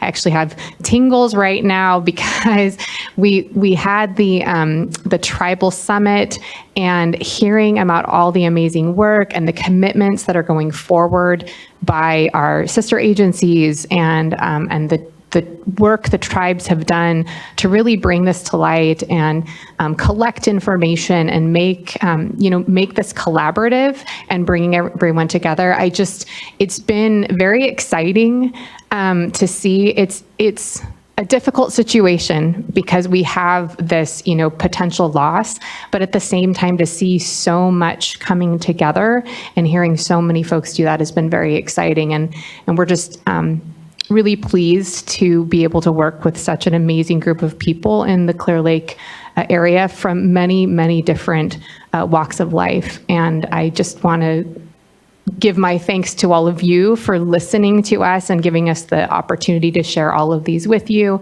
And if folks want to stay in touch, we have our website here and our email address. We're very active and engaging with people. And I will wrap it up and turn it over to you. Thank you. Thank you, Ms. Bean. I appreciate everyone's presentations and contributions here to the discussion this morning. There is a lot going on. This is a measured step amongst a lot of coordination that I know that continues to happen. And what I hoped then, to your point, Ms. Bean, that it contributes in a way that keeps everyone together and continues to be here in action that helps us better understand what's happening in the watershed and continue to bring folks together over what can be a very divisive history, certainly, and topic here amongst us all. Looking to fellow board colleagues, we have a number of commenters, around 13 or so. I want to take a break somewhere either in between those, or we can take one quickly now and just take everyone as a block. But want to see if there's any comment or question first from any board members before we proceed. Chair, I had a comment. Yes, Vice Chair, please. Thank you. I just want to express my gratitude for all the really good work and dialogue. This issue has come before us many times throughout the last year. I had never even heard of the Clear Lake hitch a year ago, and just really appreciate all that's been done collectively to get us up to speed quickly in this emergency situation to, really understand how things could be best be tailored. And also appreciate the hospitality. I know we've all been out to the watershed, and really appreciate all of the good dialogue that we've had with stakeholders. So I did want to just, before the comments here, in order to give staff a little bit of time to mull this over, I wanted to just mention that I think that it would be helpful. And I'm looking at the resolution, whereas clause number 4, that references the many factors potentially impacting the hitch population. And I appreciate that we had some slides on that. And even though this focused effort is on collection of information, that's not all we're doing. And so I'm thinking that it would be helpful to tie this back to at the appropriate time when we're going to be hearing anyway about updated information on implementation. I think that it would be helpful at the appropriate time to receive updated information on other factors as well, because of all the activities that's going on there. And it seems that I would leave it up to staff, but it seems that therefore be it resolved, clause 5, really focuses more on collection and various actions. I don't know if it could be included there. I'm very open to how it would be worded. Thank you. Thank you, Vice Chair. Appreciate that flag. Board Member Firestone. Thanks. And I look forward to hearing from stakeholders, and I appreciate everything that everyone's been working on. And again, I think I also just want to say this early on as we're thinking about things, and we'll have more to say after we hear from public comment. But this overall resolution and order is extremely, gives a huge amount of discretion to staff. And what we're doing is basically we have a lot of authority. We I think are very clear that we want to use that in a very targeted and conservative way. But we don't know the specifics of what we're sending out or who we're sending it to. And that is, we are really delegating to staff. And we're also giving, really giving, making clear that there's a lot of leeway in approving alternative compliance. It's not quite the right word, but alternatives. And I just think we need to be really clear as the board, as we are moving forward in this, that it's a 1-year order. The expectation is that you will use this authority, that we won't delay, and that we will get what we need to be able to accomplish the data gaps and information needs that we have, and any use of the alternative compliance will be to enhance our data understanding and not obscure or reduce the data that we're getting. I think it's really exciting to be partnering with stakeholders locally to figure out how to get more accurate data, more complete data. I think everything works better when we're all working together. But I don't feel comfortable with alternatives that would mean that we aren't collecting data we need to get and the details that we need to answer the questions and fill those data gaps. So I feel very comfortable, given the leadership and actions that staff have taken over the past year, with giving that discretion to staff. I have a huge trust in how staff have used that and done it in a collaborative and really transparent, respectful manner. But I do think it's important for the board to be giving direction on how you all are going to be weighing that as you implement this, because there is a huge amount of discretion. And then the only other, or the other significant thing that I just maybe we can mull over is, given that we don't know exactly who will get what and how things will be implemented here, we really need to figure out how we're going to publicly report back, what we send out, what the participation looks like. And then ultimately, I think that the entire goal here is to have a kind of one science, transparent, we're all looking at the same thing and understanding the same things going on here. So providing that one science space. But part of that is about reporting out how we're using this. And there's a lot to do in a really short amount of time here. If we're going to get this out in late January and then support good participation in this and good data collection and then be able to keep people informed on how that's going. I think everyone that really helps everyone, again, be seeing the same things and build that momentum. So just think about, welcome to answer now, but I think about how we might be able to just be prepared to provide that public transparency on what goes out, how participation's looking, what data comes back, and keep folks informed. And I know, you all have done a great job on that over the past year, but it's particularly important given this, the nature of the action that we're doing now. Thank you, Board Member. Board Member McGuire. Yes, thank you. Thank you for the presentation and just elevating this emergency. As I said earlier, I think this is really important work, and really impressed with the level of engagement over this past year. I, too, was unfamiliar with the hitch and the state it was in. So this has really been an education, I know, for all of us. And so don't take this lightly. And I just wanted to piggyback a bit on the comment about the broad discretion of the regulations. I would say, that's an area that gives me, if anything, gives me a little pause.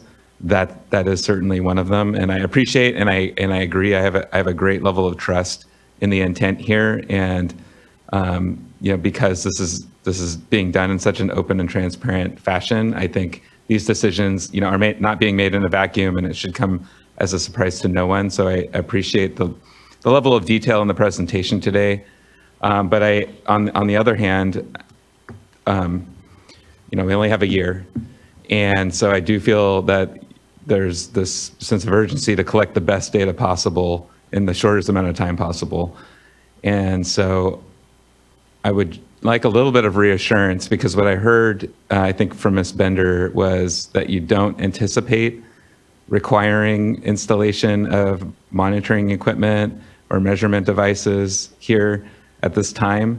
But as I read the regulations and as I read the resolution, I don't see anything that actually says that won't happen.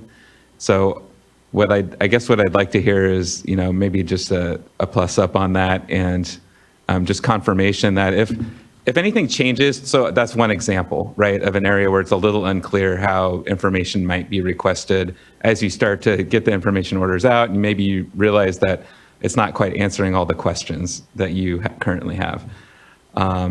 So how would that check back work in terms of reporting out, or maybe, confirming that your direction is still really consistent with what the board's potentially authorizing today? So, as you said, we only have a year, and I think it would be exceptionally difficult to try and get any kind of a metering program together. I just think the practicality of that would be really challenging, just to lay of the land for that. That being said, we don't know what we don't know, and if we were to get information back that we found was very problematic, there may be a need to delve into an area very specifically to get additional information. And so we certainly would check back in with that before we would move forward, and it would not be in a vacuum by any means. We recognize the challenges with those kind of requirements, and we would not feel comfortable moving forward with them without checking in with you all, but also with all of the folks we've been working really closely with. And I think that would be a surprise for them. Speaking a little bit to what Board Member Firestone said too, we are looking at what details we need and really trying to refine so that the questions we're asking get to those details. So we're ensuring we get what we need, and then also supporting better data collection, better compliance. I will say, having spoken to some of the other folks who do regulatory efforts in the area, Lake County is pretty high on their compliance, let's say, with the ILRP program, more so than other counties.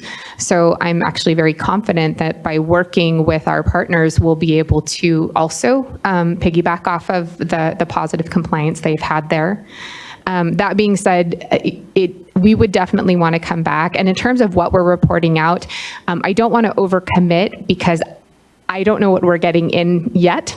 And we're still talking about timelines. I mean, we do want to send those information orders out in January, but what the reporting deadlines on are potentially going to vary. If we need to collect information, let's say that's occurring during the upcoming season, it has to happen before we can get it, which pushes us out in that timeline.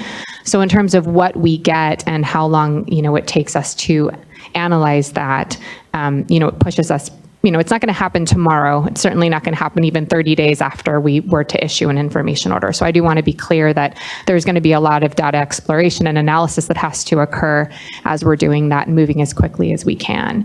But in terms of requiring any kind of equipment, we don't see that as something that we need at this time for the information to get what we need. But we don't want to completely take that off the table, as I said, because if something were to happen that we felt that we needed to dig in a little bit deeper. But yes, we would absolutely come back and make sure that was a transparent process. I appreciate that. Thank you very much. It's very helpful. Thank you, Board Member. Board Member Morgan. Thank you. Also want to just thank staff for your continued efforts over this past year. Definitely appreciate just the transparency and keeping us informed. Just the continued meetings and briefings and making sure that we got to visit the area and really see firsthand, the situation. And it really does make a difference. So I wanted to just make sure that over this next year, I don't think you guys will do anything different, just make sure that we continue to have that type of dialogue. I definitely want to make sure that I keep and stay informed. Want to hear from, our commenters or stakeholders today, just a couple of things that I've noted so far, agree that it's important to collect the best data that we can, over this year and make sure that, we're setting ourselves up for success, that, we keep our eye on the goal of the hitch. It really struck me of just the lifespan and not really understanding of where the repopulation came from. And we had a wet year. We don't know what this year, the next are going to look like, and want to make sure that we, also the parallel paths. We stay with making sure that, we continue on these parallel paths. And, and I believe, I've spoke to this before, the importance of removing those, the barriers. And I know you guys have been helping to coordinate and, looking at the other areas that may not be, within our, jurisdiction, but coordinating and seeing how do we work together to reach that end goal, and so that we do have overall success. And then, it was somewhat brought up today of what repairing the restoration of the habitat, and then also, wetland areas. There's dual benefits, not only just the, we've taken areas where we had meandering creeks and streams, and we've channelized those. And so they're much more flashy, they're quicker, you no longer have the slow moving creeks and streams. And, so it's not just, you have the habitat quality, but you also have water quality aspects within those. And so making sure that, that is, when we're looking at those parallel, efforts, that we don't lose sight of the importance of the full picture. And then also just the collaboration and partnership. Thank you for being there, being within the watershed, continuing to collaborate and partner, and highlighting the importance of working with the tribes in the area and making sure that there's an ongoing program that's going to happen, but you're going to be there helping with the program and making sure that the resources and the needs are there for the continuation of the program. So it's not just this one-time effort going out, having one conversation, but it's a continued conversation that is needed so that we make sure that it's not, yay, we have 1 year of success, but we have multiple continued years into the future of success. Thank you so much, board member. Let's go and give ourselves a 10-ish minute break really quick, 8 or so, and come back at 11:30, and then we can get into comments, and really appreciate, again, the presentation and discussion so far this morning. So we'll be back here 11:30. Thank you, everyone. Oh, and also on the scroll should be the order of names, so folks don't get surprised when they are called up first. Thank you.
Okay, everyone, we're at 11:30. We can go ahead and gather back and appreciate the moment for a break so that we can continue on through speakers uninterrupted.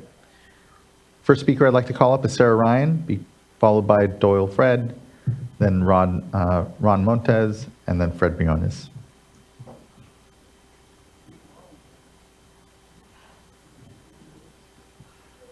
Oh, you might need a mic isn't on yet. Just a button on top that you just need to press. Sorry. You're also our technical assistants. Yeah, thank you. It's green. Thank you. Good morning. Thank you. Good morning. Thank you for starting. I'm glad the meeting started a little bit later today. We traveled from Lake County this morning and brought some tribal members, including some elders and some youth and some wonderful people. And some of them will be speaking today, and we also have some folks joining us online. Big Valley submitted a letter in support of this emergency information order when you first asked for public comment. And that is because over the years, with the environmental protection program that I lead, as well as our members' observations over many, many decades, we know that there are some creeks that go dry before the chai make it down, the newly hatched ones make it down, and sometimes even before the adults make it down.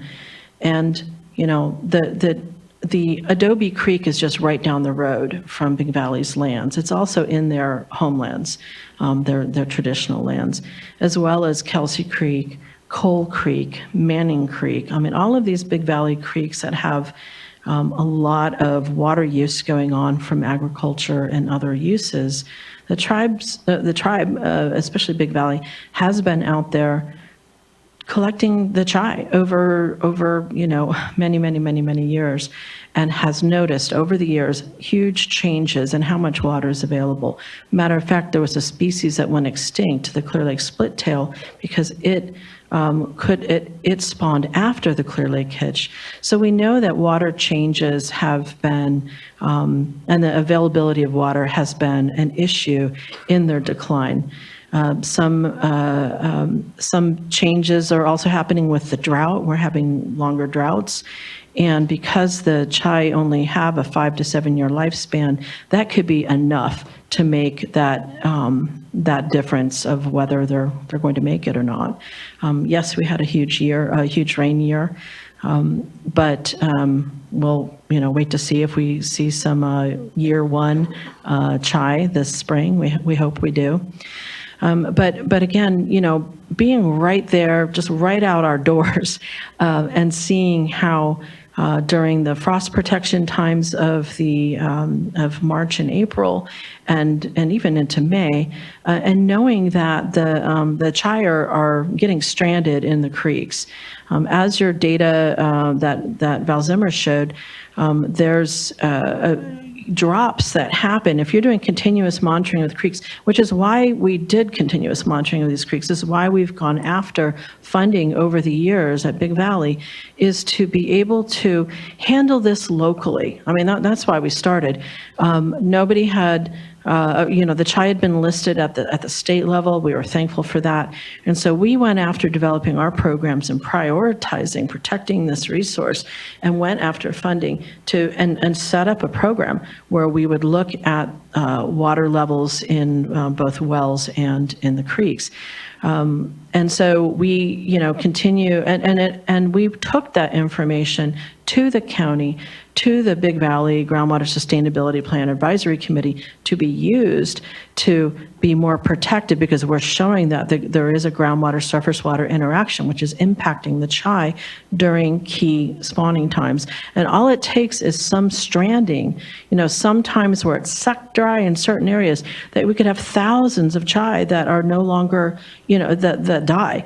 As you saw with the slide earlier today, there were over 26,000 chai that were rescued from our teams, and that was because they were getting stranded because there was a lot going on, including water use. So we absolutely support this effort to collect this information.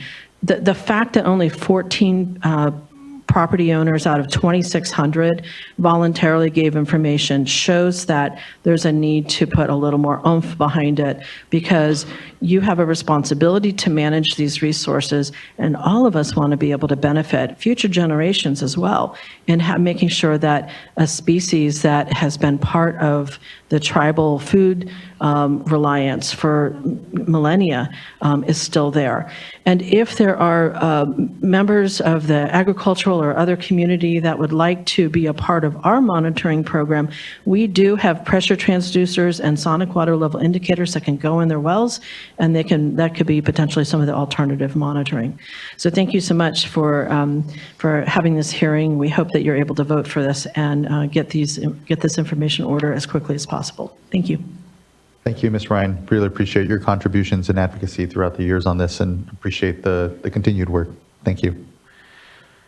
Next, I'd like to call up Doyle Fred, be followed by Ron Montez, and then Fred Briones, and then Nicole Whipple. You don't want to speak? Okay, then we'll go then to Ron Montez. Thank you.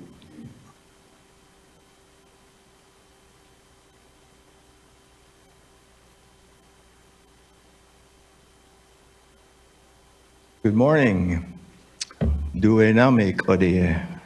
Good morning in my language. Wakshi e Ron Montez buchike kabenapo. My name is Ron Montez. I'm an elder from the tribe called Kabenapo, the Rock People.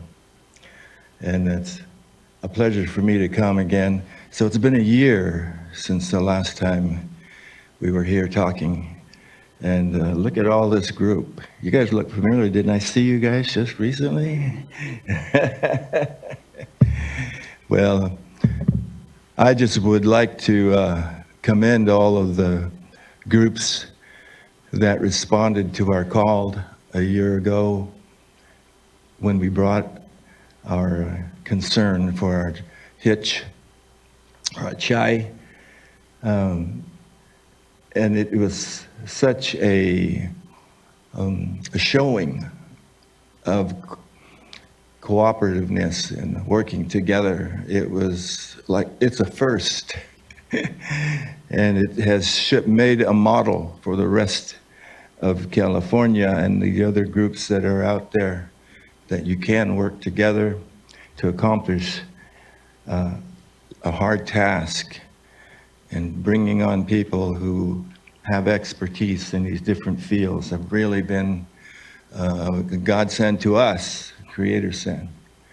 So I just wanted to thank you guys for that, all of you who are being sharing your time, your knowledge, your skills with us. We appreciate that. On behalf of the Chai, I sang to them when they first came back. I stood up on that culvert, and then I sang to them. Because at that culvert, that whole area is made for flood control. It has nothing to do with Chai. The culverts are too high. They can't get past that. Just a few make it, and because they don't jump like a salmon.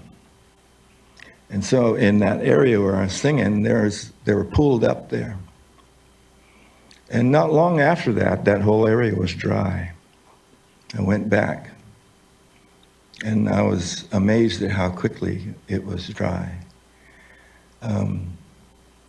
So then the rescues began, and our Chai were, they don't know just to stay in creeks. They go into canals and the farmers' yards, and also out into the vineyards. And so our people were out there trenching through the mud and trying to rescue them. And some of them were just a little small as your little finger. Other ones were big as your index finger, and so on. But then 23,000, that was a lot of time, effort. People were on a watch all the time, and they spent many hours and weekends out there because we believe in our Chai, our hitch. And we know that for us to do that, we want to encourage you that this is serious stuff for us. We've been trying to get your attention for many years. and it has fallen on ears that weren't listening because for whatever reason. But we appreciate your ears that are hearing now.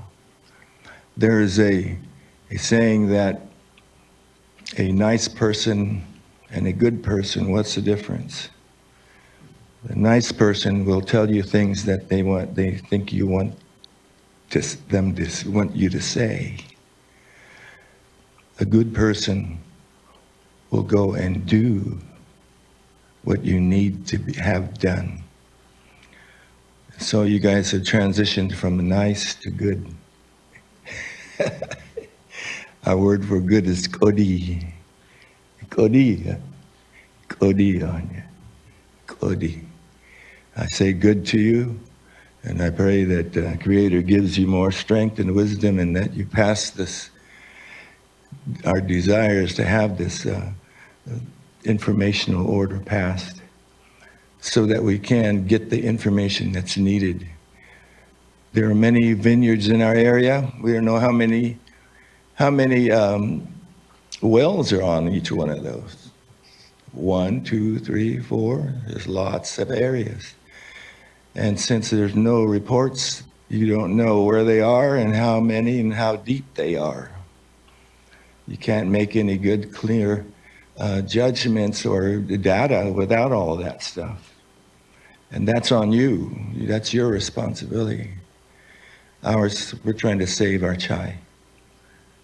But it's opened up to all these other areas now. And just like in the Sonoma County area there, they look towards you guys for answers concerning the fish that were going through the rivers there, and the salmon. And you guys responded, and now you're responding here with us. You guys are gaining status in our eyes, but we're still backing the hitch.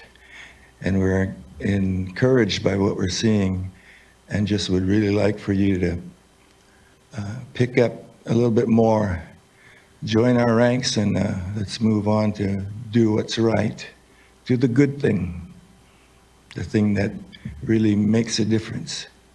And that's my elder's words to you. Oh. Thank you, Mr. Montez. Really appreciate those words. And to your points, I do strongly feel actually the collaboration, the discussions, the coordination that's going on here in the watershed, especially with tribes, can be a model for us all. I'd like to Next. share with this basket here. Thank you guys for Mr. Briones, good to see you. Good to have you up. Yeah, Fred Briones in the camera. This is a basket that was made from the tule root in our area that your people helped came to plant, and we prayed. And at our water, a lot of spirits in our water. In this basket here, I made this basket, and important, I want to show our members here too, that this basket here, we've so tight, it holds water. And the spirits has the water, so much water in the spirits, and so much spirits inside the basket. And today they want me to question you first. So, you know, your people here, you talk about, you're afraid to talk about, but the tribes aren't. The state directives, urbanization and agriculture, but agriculture, vineyards in Lake County. See, our people, we've been there for 20,000 years. We know the difference. We pray to the water, we pray to the fish. And you see, the old people, they would say that this would happen with these vineyards. As you saw the graphs, you know, the fish are dying. The ecosystem's dying. The lake was called, it is called Clear Lake, but it's so polluted now. So, like the old people used to say, this would happen. So I want to ask you, Laurel, is this another alcohol-related death? Sean, with all, you said you've been to Lake County, you've seen all the vineyards. Is this another alcohol-related death, Sean? Nicole, you've been there to Lake County. You've seen how many there are. And we suffer from alcohol. Is this another alcohol-related death, Nicole? But Mr. Joaquin, I have to ask you, because we're not farmers, you know? We're not into ag. agriculture is more of a European thing. Do you support white supremacy? See, and I say that, and it's so unfortunate because Indians, we always have to prove ourselves, prove ourselves. We're not farmers. In 170 years, we will never be farmers. We still aren't farmers. So at one point, it was illegal to be an Indian, and we were slaves to the farm. And then they used the blacks, and they were illegal, and they were slaves to the farm. And then in the state of California, the Asian people, they were illegal. The Chinese, the Japanese, they were illegals, right? And they took their farms away. And now, who do they use? They use the Latinos. But they want to call them illegal, but they just can't right now. Nope. What are they? They're migrants, economic migrants that work on the farm. So then, who owns the farm? In Lake County for 20,000 years, we never did. Who owns those farms? The European settlers, primarily white. So throughout the course of history, every ethnicity, race, has been a slave or illegal to a farm. So now, with this new order, there's a lot of kicking and screaming now. They don't want to do it. There's so much unpermitted wells, reservoirs, diversions, all illegal. So in our home of 20,000 years, where we're still considered illegal, has the time changed now? Where the white farmer, they are illegal. And throughout the whole entire state, it's like that. You hear them now how that water is wealth, water is gold, water is this, water is money. Well, I have a piece of paper here, and I want to show you. This is our treaty. When you say, oh, it goes back to 1914, la da da da dee da da, well, this one goes back to 1851, where we own the whole entire lake. I'd like to bring this up to the bailiff so the board members can see this. Is there a bailiff? And Our also, chief counsel will take it from you. Thank you. I want to show you another one. My last 30 seconds. This here is a piece of paper from the Lake County Water District. In the 1950s, what did they do to us? They sold our water for $1. So do you see how we are, why we are? Wouldn't you feel like that way too, if everything was stolen from you?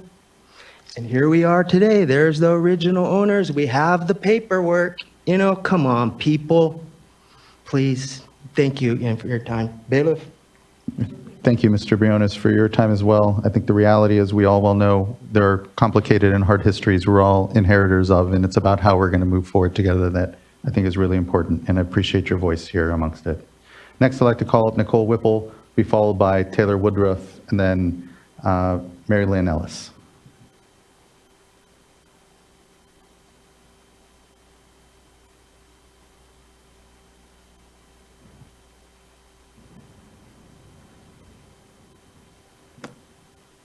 And I believe Ms. Whipple, is that you? Apologies, because it was unclear if you were in person or on the platform. Oh, you are in person. Good to see you, Ms. Whipple. Good morning. Hey, Tanani, Wenham Latham, Sintama, Heo Heo. My name is Nicole Whipple. I'm a member of the Round Valley Indian Tribes, and I do have my cultural descendancy revolves and is very much respected to the tribes around the lake in Lake County. I'm a resident there. I'm also an intern with Save California Salmon. And so thank you for allowing me the time to speak and share. I'm here today to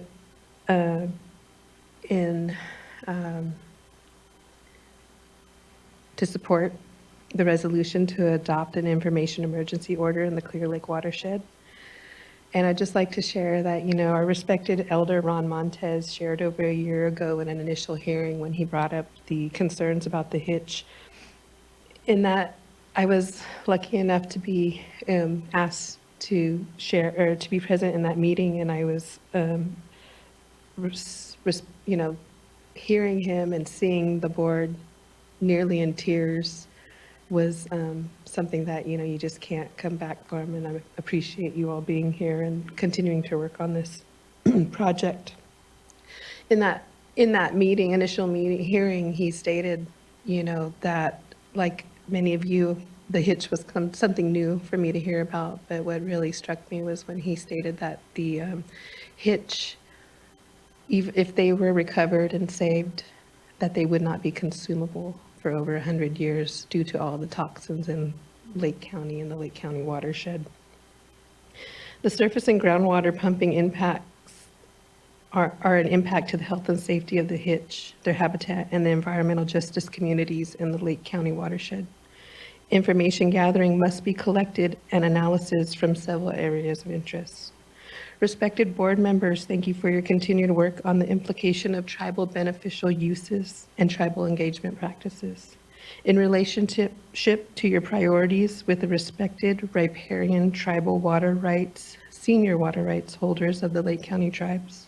Today, as a tribal member and resident of Lake County, I would like to ask Cal EPA and the California Water Board to honor the obligations in the Department of the Interior Secretarial Order number 3403, using it as a model in responding to the groundwater depletion and desecration of the ancestral territories in the Lake County watershed.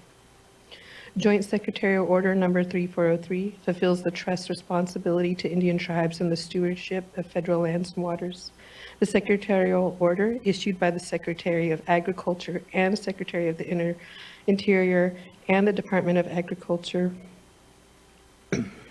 and the Department of Commerce and their component bureaus and offices, are managing federal lands and waters in a manner that seeks to protect the treaty, religious subsistence,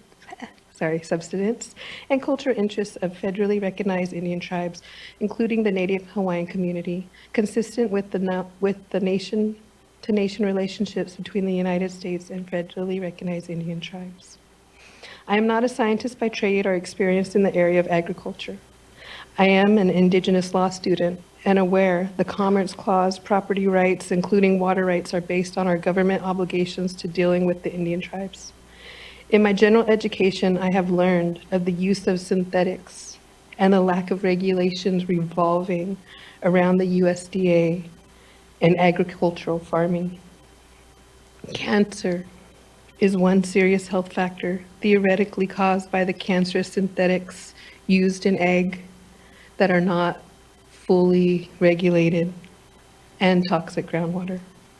Today I ask in these emergency regulations that they extend more than just a year, and that the board considers the safety of water and agricultural consumers by regulating the agriculture and commerce departments in the Lake County watershed. The sickness of our people and the broken biodiversity is an obvious indicator that toxins are present in our water and our watersheds. Thank you for your time. Thank you, Ms. Whipple. Really appreciate your voice and contribution to what are, to your point, complex factors here, talking about flow and flow needs here, but certainly there are other water quality issues in the watershed as well. So thank you. Next, virtually, I believe we have Taylor Woodruff, and then be followed by in person here, Marianne Ellis, Bob Gore, and then Michael Miller. Hello, can you guys hear me okay? We can, thank you. Okay. My name is Taylor Woodruff. I'm the Fisheries Program Coordinator at Big Valley Rancheria's Environmental Protection Department. You might have noticed a slide on rescues presented earlier this meeting, and Sarah Ryan touched on it a little bit as well, and I just wanted to add a little more detail to that. Me and my fisheries technicians, along with help from other tribes, conducted 65 rescues within Big Valley tributaries from March throughout July of just this year. Over 26,000 hitch, mainly small fry, had to be rescued and relocated further downstream into areas where the creeks were connected or into the lake itself as disconnections became more present. We were only stepping in because it was absolutely necessary. Thousands of fish were trapped in small, isolated pools that were quickly evaporating and disconnected from the creek and/or lake where they were needed to be. With creeks drying a lot earlier in the season and juvenile recruitment being such a huge factor to the decline of their population, we started netting and rescuing larval fish on a daily basis. If we were not out there, hundreds of hitch were dying every single day. We are aware that fish in this life stage have such a high mortality rate due to predation and other environmental factors, but we're hopeful this can make a little bit of a difference and have a positive impact for hitch populations in the future. Our efforts would not be needed if this species wasn't in such dire conditions. Historically, they are used to having water for longer durations in the creek, and they should have more of a right to water than anyone here. Protecting a species and preventing their extinction should be our top priority. Adaptation takes time, and unfortunately, the hitch are almost out of time.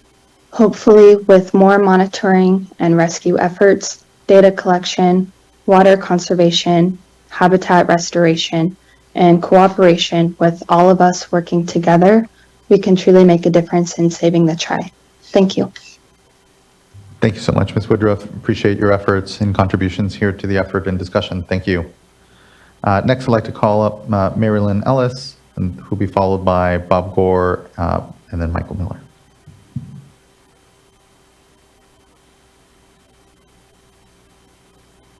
Hi, my name is Marilyn Ellis. I'm a tribal member of the Big Valley Rancheria, also known as a Habenapo people. That's where originally water people of our area in Clear Lake, California. And I just want to say that I'm in support of the emergency order.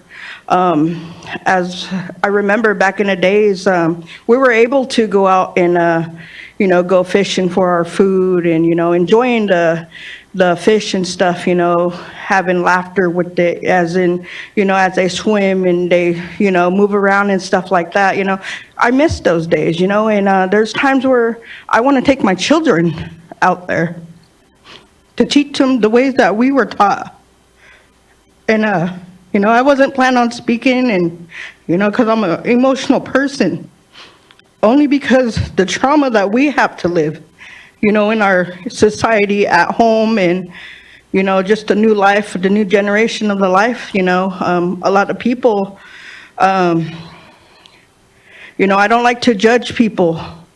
I hold myself as a caretaker of our dance group. I take our dance group everywhere and, we don't go out to perform. We do more of it for prayers, water, land, the birds, the fire, the trees, the air. That's our way of life, and I believe that the hitch is, it's our culture, it's our food, and I just wanted to say that I support the emergency order. Thank you, Ms. Ellis, for traveling out here and for raising your voice here. Really appreciate it. Thank you. Mr. Gore. A minute of good morning to you. And thanks for this hearing. Staff has been amazing and thorough, diligent, and even-handed.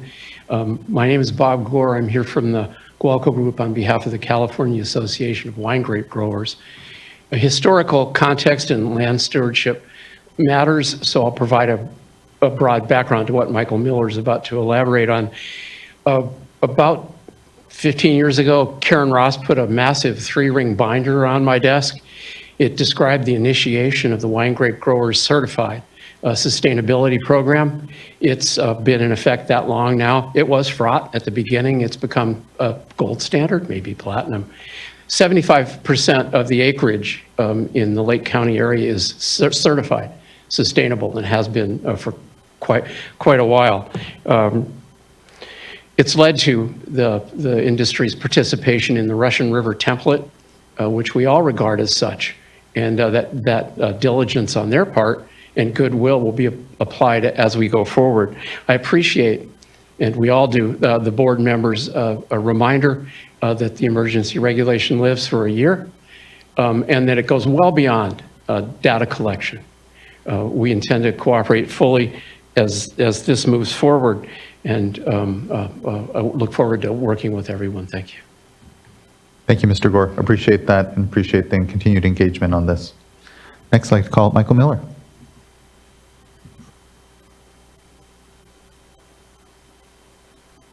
Good morning, Chair and members. I want to begin by thanking you for your time and attention to this issue. My name is Michael Miller with the California Association of Wine Grape Growers. Wine Institute staff could not be here today, so they asked me to make remarks on their behalf as well. I want to begin by saying I associate myself with the comments from Ron Montez.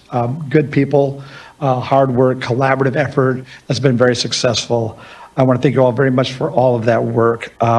We want to acknowledge the hard work of the board staff over the last several months. Your efforts have helped greatly in facilitating successful voluntary actions. I do want to clarify what you saw on slide 46 and 49. We do not contest the emergency. The emergency being the hitch. We do not contest it. We agree and acknowledge that there is a hitch emergency. And we know that please know that we are actively engaged on this. Our organizations have pursued increased funding for stream gauges, increased diversion during high flows to reduce diversions and low flows, taking out stream barriers, and much more. We will continue pursuing voluntary actions and offer our organizations as a resource in the effort to increase hitch populations. We also appreciate that the general purpose and intent of the proposed regulation is to gather data. We believe, though, that there are several means of gathering data beyond an information order. In that vein, we fully support alternative compliance that has potential to improving reporting compliance and support local collaborative efforts. In our comments letter, we ask that this be clarified a bit more, but if these regulations are approved today, we look forward to continuing working with board staff on that and gathering the information needed. However, we nonetheless do have overall concerns with the drought emergency approach of the regulation, not the emergency relative to the hitch, but the drought emergency. It's important to note that that is the basis for the regulation. Our first concern is that the proposed regulation does not track with Executive Order 523. The governor's order states the following: to the extent voluntary actions are not sufficient, the Water Board, in coordination with the Department of Fish and Wildlife, shall consider emergency regulations to establish minimum in-stream flows to mitigate the effects of drought conditions. The executive order begins with, to the extent voluntary actions are not sufficient. It's important to note that beyond existing voluntary actions that have already been discussed, we are fortunately getting voluntary actions from Mother Nature. We had a very wet winter last year, which helped by increasing stream flows. And looking ahead of the one-year period the regulations would be in effect, the National Oceanic and Atmospheric Administration predicts that Northern California will have a wetter than average condition, which was also acknowledged in one of the slides that talked about monitoring during wet years. So after examining voluntary actions on the ground, voluntary actions by Mother Nature, and the huge growth in hitch population, in the short term, we believe the existing voluntary actions are working and those actions could be expanded upon. After consideration of voluntary actions, the executive order further directs the Water Board to work in coordination with the Department of Fish and Wildlife. This is important because last week, the Department of Fish and Wildlife publicly recommended 6 different actions in response to the hitch. All of those are already underway as part of voluntary actions, and none of those recommendations included the proposed emergency regulation before the board today. Most importantly, the executive order concludes on this issue by stating that the regulations are to mitigate the effects of drought conditions, which begs the obvious question: how can these regulations mitigate the effects of drought conditions when the Clear Lake watershed is not currently in drought and likely won't experience drought conditions during the one-year period in which the regulations will exist? So to wrap up our first concern, we believe the emergency regulations are in clear conflict with the direction of the governor's executive order. Our second concern is related to the first because we don't believe the proposed regulation meets the requirements of Water Code Section 1058.5, which states that the emergency is, quote, based on drought conditions. We believe that because of the climate change, at some point in time, probably not that far away, we will again be in drought. We know that. We accept that. It is inevitable. We do not dispute that. But that inevitability cannot be the basis for an emergency regulation. If that were the case, the board could approve a long list of emergency regulations on a wide variety of water issues to prepare for future droughts. Consequently, as these regulations do not address drought conditions, they do not comply with 1058.5. Our final concern is that we believe the information being sought goes beyond what is immediately needed to address the hitch. We appreciate the board's desire to analyze the connections between water and stream flows, water wells and stream flows. We get it. But we believe this issue would be best addressed in the normal course of rulemaking, as there is an important public policy conversation to be had around that issue. We also fully agree with the efforts to protect habitat, and we fully support ongoing conservation. We remain committed to voluntary conservation actions to benefit the hitch. That said, for the purposes of the proposed immediate need for information, I refer you to slides 41 and 43, which basically talk about the need for when is water being pumped, how much is being pumped, and where is it being pumped. But what is before you today goes beyond that information, ask for much more. We propose limiting that back a little bit if the regulation is approved today. You have our letter. I've also printed this up for you if you want to look at this today. But we believe that you could amend this back to really focus on what is needed for the hitch versus, what is a bigger conversation about the connection between water wells and stream flows. So in wrapping up, we must remember that by definition, these are emergency drought regulations, which by law must address emergency drought situation. And that's just not what we have here. We think the continued effort of collaborative work, voluntary actions, and those kinds of actions will continue to increase hitch populations, and we stand ready to engage in all of that work. Thank you so much for your time.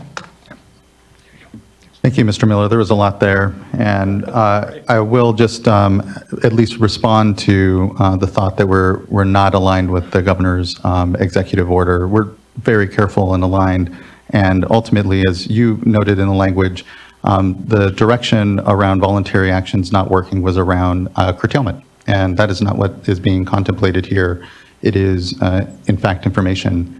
And here, on the point about whether or not we're in drought or not, there are ongoing drought impacts. I think it's easy. There isn't a hard line off and on what are ongoing drought impacts on species here. And this information now, as opposed to waiting until it's dry again, can actually help us get ahead of the curve, I hope, and do better by the work. But I understand the positions. Obviously, I'm hearing them here. And there may be just some disagreement, obviously, but thank you, Mr. Miller. I appreciate the comments. Next, thank you. Good morning. It's a pleasure to join you here in person today, and I would like to extend my sincere gratitude to the staff for all of their hard work as we've navigated what has proved to be a critical issue. Our journey to find effective solutions has definitely not been linear, but I can say that I am confident in what we have developed and the direction that we're going. I would also like to thank tribal partners, Robinson Rancheria and Habimatel Pomo of Upper Lake, for an unprecedented year of collaboration, from rescue partnerships to land access and educational resource sharing amongst our communities. It truly has really been something. So with that, I will say Lake County Farm Bureau works on behalf of nearly 300 individuals and local agricultural businesses with vested interests in the California agriculture industry. Lake County Farm Bureau is a member of California Farm Bureau, and we share in comments they have submitted and provided. With that being said, I'm here today with Will Weiss to represent Lake County agricultural stakeholders. I would like to take a step back. I have shared with you many times what I do. I'm the executive director for Lake County Farm Bureau, but I haven't shared with you many times who I am, and I think that's important. I'm a lifelong resident of Lake County that grew up in the community of Upper Lake. I grew up in the agriculture industry, breeding and raising show pigs, but I also grew up alongside many Native American classmates, being ingrained in a community with deep appreciation for cultural ties and practices. Many individuals pursue post-secondary education to escape their small disadvantaged communities. But I pursued post-secondary education so that I could return to my small disadvantaged community with skills and knowledge that could support and propel the community that I hold so close to my heart. Because of this, I feel pulled to protect agricultural interests, but I also feel a strong desire to reach collaborative solutions that meet the needs of a variety of diverse community groups, including tribal interests. We truly believe that the only path forward is together. I've spent the past week in attendance of the California Farm Bureau annual meeting, where among many awards presented, the Sand County Foundation presented the Leopold Conservation Award to a deserving farming operation in California. This reminded me of a quote by Aldo Leopold that states, "The implements for restoration lie not in the legislature, but in the farmer's toolshed." Nearly a century later, those words remain true, especially as viewed through the lens of the endangered species and water conservation needs. Much of endangered species habitat is on private land. Without partnerships with landowners, goals of species preservation will be difficult to achieve. Agricultural stakeholders have shown up, been involved, provided input, and maintained a level of engagement throughout our discussions and solution development processes. They have operated in good faith, hoping for equitable outcomes for all groups. Although you may not see their faces and hear their voices regularly, know that I do. I work with our stakeholders directly on their behalf to carry their messages to you. Be that in private meetings with staff and in public forums such as today's meeting. All this to say, regardless of today's outcome, please consider the importance of collaborative solutions such as developed and provenly effective alternative compliance programs at every step as we move forward. Consider the many people who live in our communities and the communities that will be impacted by decision making. Keep those priorities at the forefront of your decisions. Thank you. Thank you, Ms. Harper. Next, I'd like to call on Will Weiss. Good morning, and I hope I didn't choke up the order of speakers here. I was hoping to be slated with Rebecca, and simply I'll take less than 5 for sure. Good morning, you all, and thank you for the opportunity to speak. My name is Will Weiss. I'm a pear and wine grape grower in Lake County, and today I join you as part of a grower coalition that has been working to address the concerns of the State Water Resources Control Board, its staff, and other agencies and stakeholders regarding the state of the Clear Lake Hitch. In this capacity, I serve as president of Lake County Land Stewards and as second vice president of Lake County Farm Bureau, whose executive director you just heard from. Preservation of the Hitch and a more thorough study of the Clear Lake watershed are shared goals among everyone you will hear from today. Rebecca and I are invested in those outcomes, as are the groups we represent. Starting in 2022 and expanding substantially earlier this year, farmers in Lake County have launched a series of initiatives to gather data, answer critical questions, and accomplish what short-term improvements we could for the Clear Lake Hitch. Private property owners this year worked with county and tribal partners to aid in hitch observations and rescues. They granted access and in some cases paid out of pocket for stream area removals, management of invasive vegetation, stream and well monitoring equipment, and a county-wide temperature study, among other ongoing projects. We've taken these steps not solely for their positive impact on the hitch, but also to show our neighbors and members of our community how to engage with an issue that has been unnecessarily polarized. Farmers in Lake County remain committed to working towards solutions for the hitch, and we are grateful to have been included in these difficult but productive conversations that are going on now inside and outside our community around this important issue. I'd also like to say, just mirroring what Rebecca and some others have said, working with staff this year has been eye-opening. It has been informative and educational for me, but it has also been rewarding, I think, in terms of sort of a gained level of confidence in what all you do. And so thank you very much for showing that to me and for the time to speak today. Thank you for that and for that engagement and for helping stitch, I know, across sometimes what are not easy discussions, but I hope folks continue to come to the table around, and it's leadership that's allowing for that to just happen. So I appreciate that. Next, I'd like to call up Allison Ackerman, be followed by Janine Pfeiffer, Bruno Sabatier, and then Justin Fredrickson.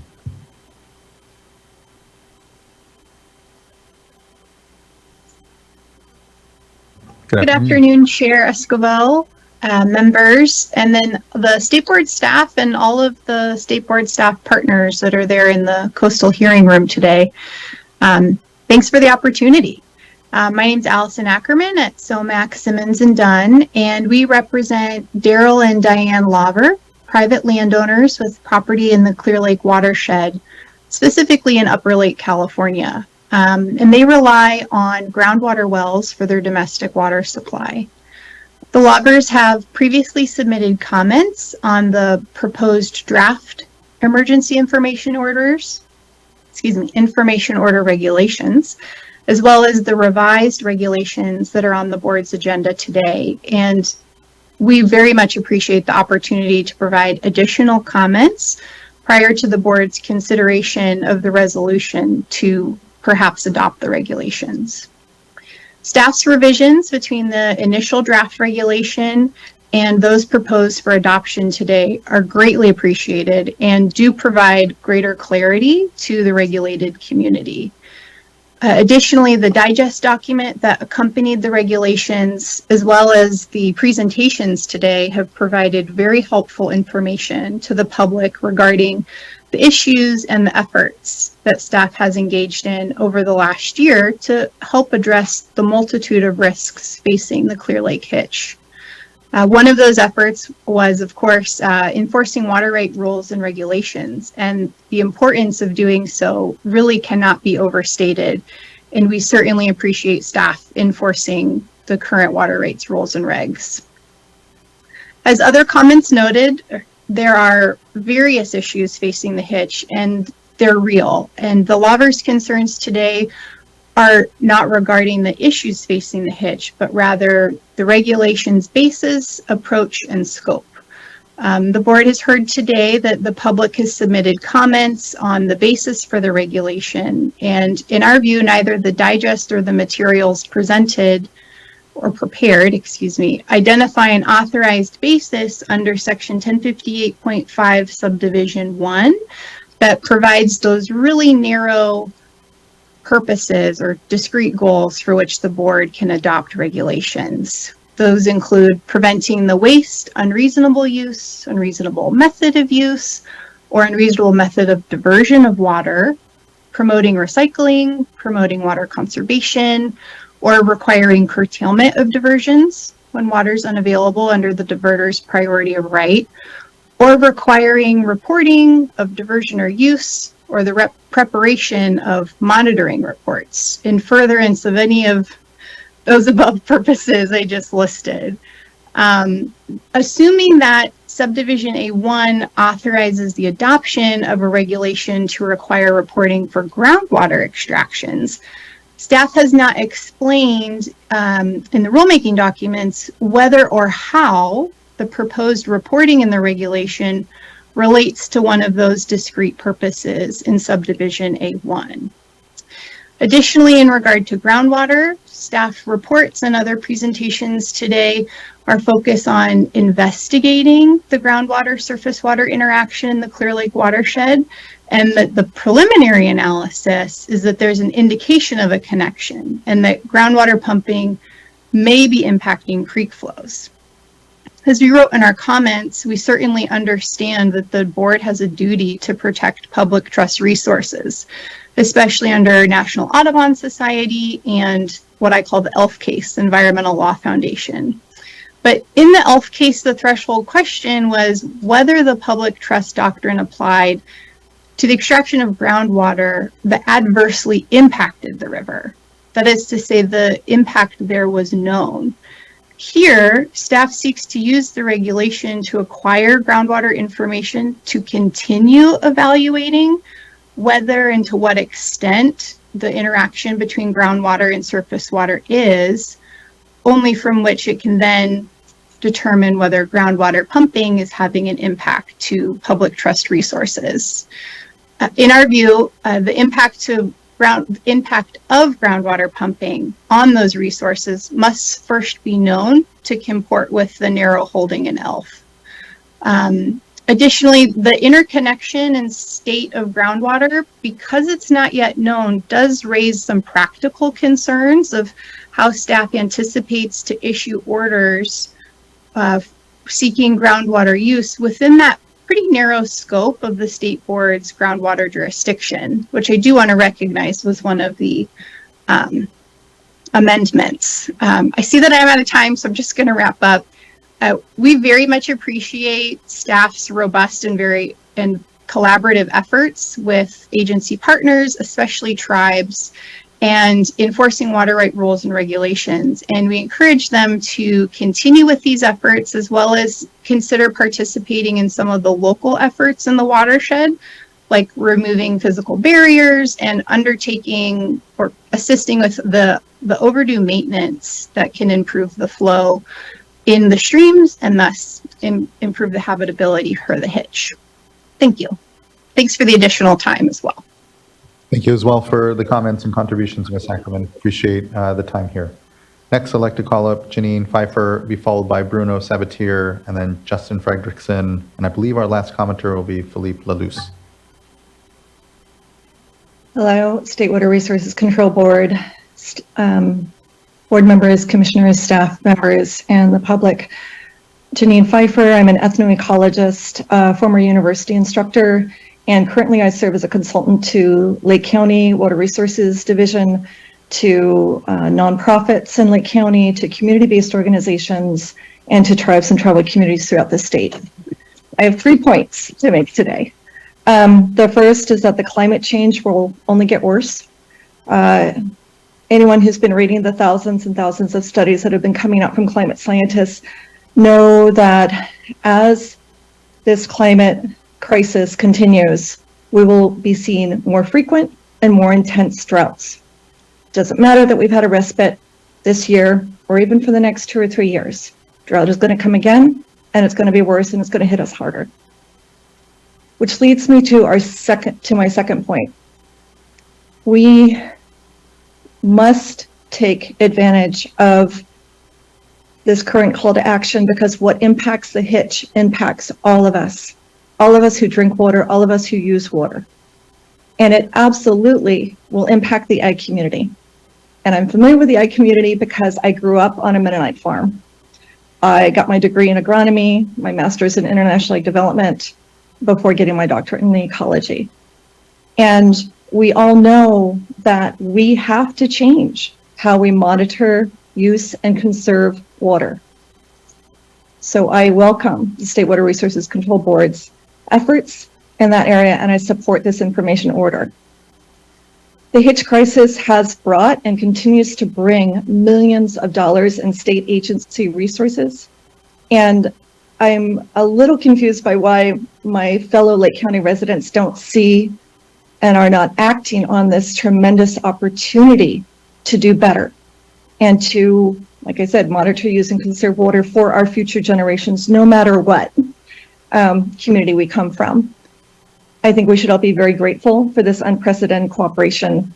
And I really hope that all of us continue to acknowledge and respect the efforts of state agencies instead of questioning their merit or opposing necessary options to protect limited resources. And then my third point is I really am hoping that we can practice integrity with our data collection and use. I've championed citizen science efforts all over the world for my entire life. However, the information that is collected voluntarily by citizens is not data. If it is not subjected to a quality assurance program, if it is not subjected to scientific validation, it is not data. It's information. And it is anecdotal information. Even my work as a scientist, if I don't have a standard operating procedure, if I don't have a quality assurance program, when I report something, it's not data, it's information.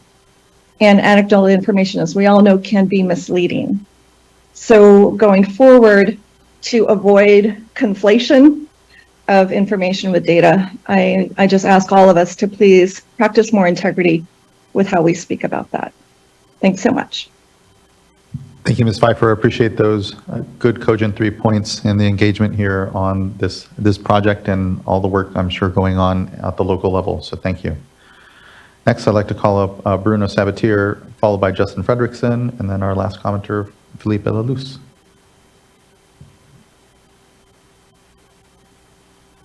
Good afternoon, Chair Chair Escobar and board members. My name is Bruno Sabate. I'm a Board of Supervisor for the County of Lake representing District 2. I don't believe that you need me to share with you more than has already been shared the importance of the chai for the people of Lake County. Its history is embedded in Lake County's tribal history and ecology.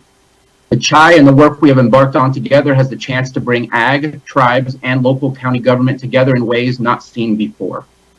I want to thank staff for their time meeting with us and for hearing and reviewing our letter to this board regarding the emergency regulations. And as mentioned by Board Firestone, part of our letter spoke of limiting the scope to ensure to not cast a drift net over the Lake County in order to achieve the goal. Data is important in order to ensure that solutions and good conclusions can be made from the data, and it will be a fine balancing act between the scope and the data needed. Also mentioned by Board Member McGuire, the emergency regulations offer a highly discretionary blank slate of what this information order will look like. This does give me pause as well. And I'm requesting that you make the information order as public as possible and not just to the recipients, so that folks like myself on the Board of Supervisors can help explain, understand, and ensure that the public is aware of what is going to happen and what is being requested from them, and to help them for compliance. Our board also spoke of support for alternative compliance methods. The more we can get folks to agree with the methods of acquiring information, the greater the results and the compliance will be. We want to work together as partners. Working together to find solutions for the chai population decline will also provide other solutions to issues that we have on Clear Lake, where over 60% of our community residents use the lake for drinking water. This is important to me and important to the Board of Supervisors who passed an emergency proclamation due to the chai population decline. Ron Montes earlier mentioned knocking on doors and being unheard since 2014 when the chai was designated as a threatened species. The county has attempted to obtain over $10 million in grant funding for projects that would have directly or indirectly provided potential opportunities to reverse the decline of the chai population, but we were denied. Things have changed. We're here, we're talking, we're in discussion with staff and yourselves, and we look forward to the state providing us the resources that we need to work together as partners for greater outcomes for the chai. While maybe indirectly related to water flows, we ask you to also pay great attention to the Middle Creek Restoration Project, which will restore over 1,600 acres of marshland conducive to great chai habitat, as well as water storage and flood control for our lake. This is possibly one of the most important projects we are undertaking to change the health of Clear Lake and potentially the outcome of the chai population decline. Clear Lake is the heart of our county, and its importance and the connected ecology, including the chai, is a measure of the health of our future for our people and our economy. We look forward to our continued discussions and the work that we have before us, and thank you for your time. I look forward to that as well, Supervisor. And my apologies, it's customary for us to have electeds be able to speak higher up in the order here. Didn't necessarily have you flagged here in the system. We'll do better for that. And just to really appreciate your leadership here amongst this, your words, and continuing to bridge this in critical work. And to your point, it's one aspect of what are a lot of needs I know up in the region. And here to do our part, all amongst that, harmful algal blooms come to mind and other, I know, critical work that is being done. So thank you, Supervisor, for that leadership and for being here with us in this discussion.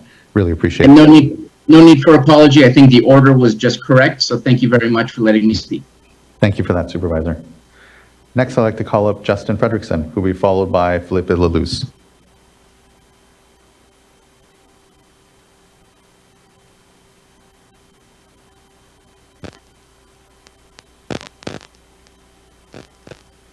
Mr. Fredrickson should have been invited to unmute. And Mr. Fredrickson appears to be on a phone. Often, Mr. Fredrickson, you need to press *6. Hello, can you hear me? We can now. Hi, Thank you. Can you hear me? We can. Good afternoon. Okay, I'm sorry, I didn't know about this. Yeah, no, we're in the lease. And I'm about on the phone. So my name is Justin Fredrickson. I'm a water and environmental policy analyst at the California Farm Bureau. And I appreciate the opportunity to comment. I just want to say sort of a housekeeping point, perhaps. Our California Farm Bureau has participated, throughout this whole process. We've submitted a lot of written comments that you have.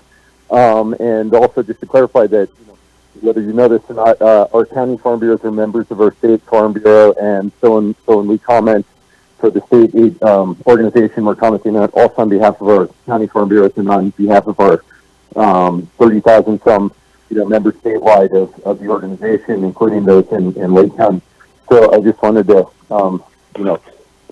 clarify that point. That said, we are appreciative of the efforts from the board and aware of all of the elaborate efforts by the local agriculturalists in the area, and we respect and think that the highest goal here is the collaboration that we've been looking from the beginning, finding effective solutions, doing things that make sense, and addressing this crisis, because I think as Bob Gore was saying, there is a crisis. There's something going on with the fish. There are issues, and there's a lot of concern throughout the community, from the tribe, from the farmers as well, from the county, from everyone. And so that in itself is a crisis. We need to figure this out. That said, the getting answers to the questions we need to answer involves working through a lot of complex issues that are multifaceted, and we need to stay factual with that. We need to keep our eye on the ball of what we're looking at and what we're talking about here. What is actually going on with fish? What is going on with water use? What is going on with fish, the hitch biology, and what else may be going on in the watershed that we can reasonably, in a rational, effective way address. One of the things I was struck in the presentation by the biologist gentleman earlier, that there's sort of, it's almost like there's this disconnect between in narrative with what we were hearing during the drought and then what happened last spring. And there's the presenter was acknowledging that it's not well understood what is happening. So there's this hypothesis, this theory that maybe these fish came out of upstream from some lakes where I had not heard that there were, during the drought, that anyone was talking about lots of refugial populations up in the lake, and then it rains and all of a sudden we have fish of all different ages. Well, there's something not well understood there. And we need to understand that better to be able to understand the problem we're trying to address. Also, when you start to talk about in-stream flow requirements, it seems you would need to have a better understanding of what is actually going on with the hitch's life cycle before you can get there. And so there's a need for science, which kind of segues to my next point, which is the need for transparency in the science that we're doing, the monitoring that we're doing, the data that we're collecting. And it needs to, that cannot be a black box. It needs to be shared with the community, including the agricultural stakeholders and the land stewards and all of the other folks on the agricultural side wanting to be a part of this solution. And it also needs to include interagency coordination, like with the GSA, maybe DWR, some of these more hardened kind of data-oriented folks with a lot of agencies with a lot of expertise on such things as hydrology and groundwater. Okay, information order scope. It's pointed out that, okay, this is a 1-year emergency order. There are a variety of things. It's quite sweeping what the regulation talks about, and yet there's this point that it's discretionary, and it has not yet been determined what information will be requested or where. And so that was suggested by staff today that will be a separate step sometime in January. Well, we'd really like to know what that is, what that step is. And we would like to, it was also mentioned that the board is looking for the information it needs. And so we would ask that these information orders be reasonable in scope. And moving to my next point, there was also mention of financial and technical assistance for people participating voluntarily, but we also need it for those who do not come into that voluntary program, because some of these things could be very expensive and burdensome, and so we need assistance there as well. Ponds, there are lots of unanswered questions about that. Board member Firestone mentioned that as one form of mitigation or one way to store water at one time to be able to access it another time, and so there's something there that needs to be explored there as well. I have a long list, and so I'm going to just cut to the end of it. The other thing I would just like to say is regarding other stressors and other things that are clearly causing problems for fish spawning success, fish passage, that weir that was shown, and that's just one example. There are many of those throughout the entire watershed. And so there's a lot of watershed function that needs to be regained and restored in this watershed. A lot of very helpful things are laid out in the conservation strategy. I would like to know what's happening with the conservation strategy. Has it been finalized? Is it being pursued? We need to expedite all of those things, streamline all of those things, and doing them in tandem as we do incremental, logical, justified things on the water use side. And then also, pools, wetlands, a lot of that function was lost. There's a large restoration, in-lake restoration project that's been proposed for a long time. I think there's an EIS out and everything. If that were implemented, one of the other competing hypotheses is that the fish were in the tules. So if that's the case, I do believe that recovering some of those wetlands habitats and the tules in the lake could go a long way. So I appreciate the opportunity to comment, and we'll get this right. Thank you, Mr. Frederickson. Appreciate those comments and the continued engagement. Last, I'd like to call up Felipe Laluz.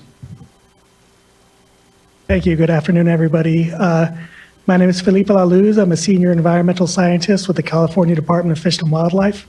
I facilitate the Clear Lake Hitch Task Force, so kind of the broader umbrella of which a lot of this emergency response has been couched under. I hadn't planned on making a comment today, but I do feel there are a few points I am obligated to address.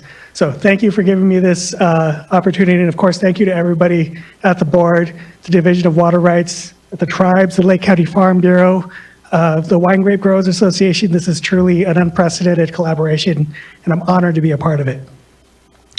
California Department of Fish and Wildlife sent a letter of support to the board supporting this information order, or supporting the emergency regulation to support an information order. And that's because we are grounded in data. We need good data to make solutions, and appreciate all the efforts that citizens are bringing up, alternative forms of compliance, but we do need good standardized data, and that is first and foremost.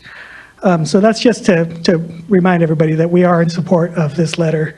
I've heard a lot of talk about there are other issues facing the Hitch. Yes, we have a task force that is trying to address this massive complex web, but we do want to reinforce that it's not an or question. It's not tributaries or the lake. It's not the watershed or water extraction. It's and. These fish rely on tributaries for a part of their life period. They do have alternate life histories that we are looking at how to support and bolster. Part of that is carp management to support spawning within the lake. Cultural burning by Robinson Rancheria to restore tules. The list will keep us here all afternoon, so I'll spare you of that. But there are many factors, and we are trying to address as many as possible, and appreciate that this is a focused information order addressing a specific question, which is how groundwater affects in-stream flow. The other concept that I want to bring up is the datum. So those of us with a scientific background have been trained to think about where we are measuring from. We did see both in USGS's, in Fred Fair's survey, an increase in the population and the numbers of fish collected, as well as in our own CDFW surveys, our visual survey and our general fish survey. Keep in mind, the CDFW survey began in 2014 when the fish was listed. Fred's survey began in 2017. This is after the decline was noted. So we can't set that as a baseline. Fred's analysis shows that this is a continued decline. One good year did not change that sign to positive.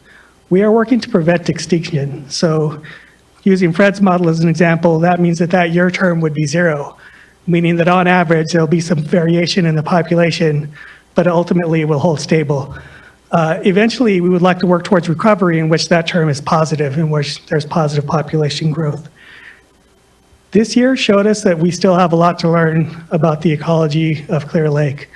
It's not uncommon for California native species to be adapted to harsh conditions And so the fact that they were able to persist in Blue Lake and Tule Lakes, potentially in other small bodies of water throughout the watershed, was very encouraging and shows that if given the opportunity, given good conditions, they can recover. So that makes me very optimistic, a lot more optimistic than I was last year. And so just a reminder that we need to be careful where we measure from. I'm hesitant to call 2023 a good year. I think that, we did see a positive result, but a good year for me is 7 generations from now when people can look back and say, hey, remember when we had that scare in our history books? These fish are still here. That's the good year that I'm working towards. I hear the calls for more outreach.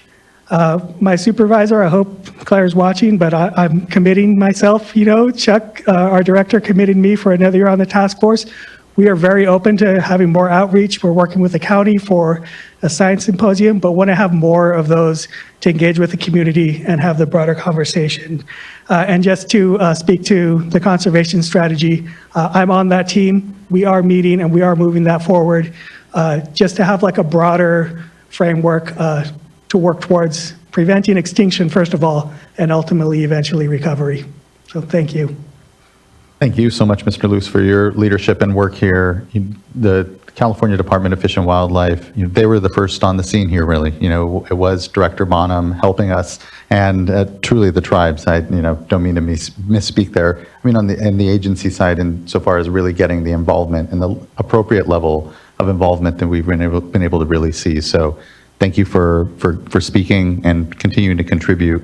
And I completely agree that the opportunities here are great, and they're not just around this one question, and appreciate then the support here. So thank you, Mr. Luce. Thank you. That brings us to the end of our commenters. I know we heard a lot. I know it's been reflected, last year, where we were and where we are now. We've come a long way. And when you look across California's watersheds and, various discussions that we've been in, I'm incredibly heartened at the pace, although not sufficient, always doesn't feel sufficient for the real task and the challenges we're seeing in our communities.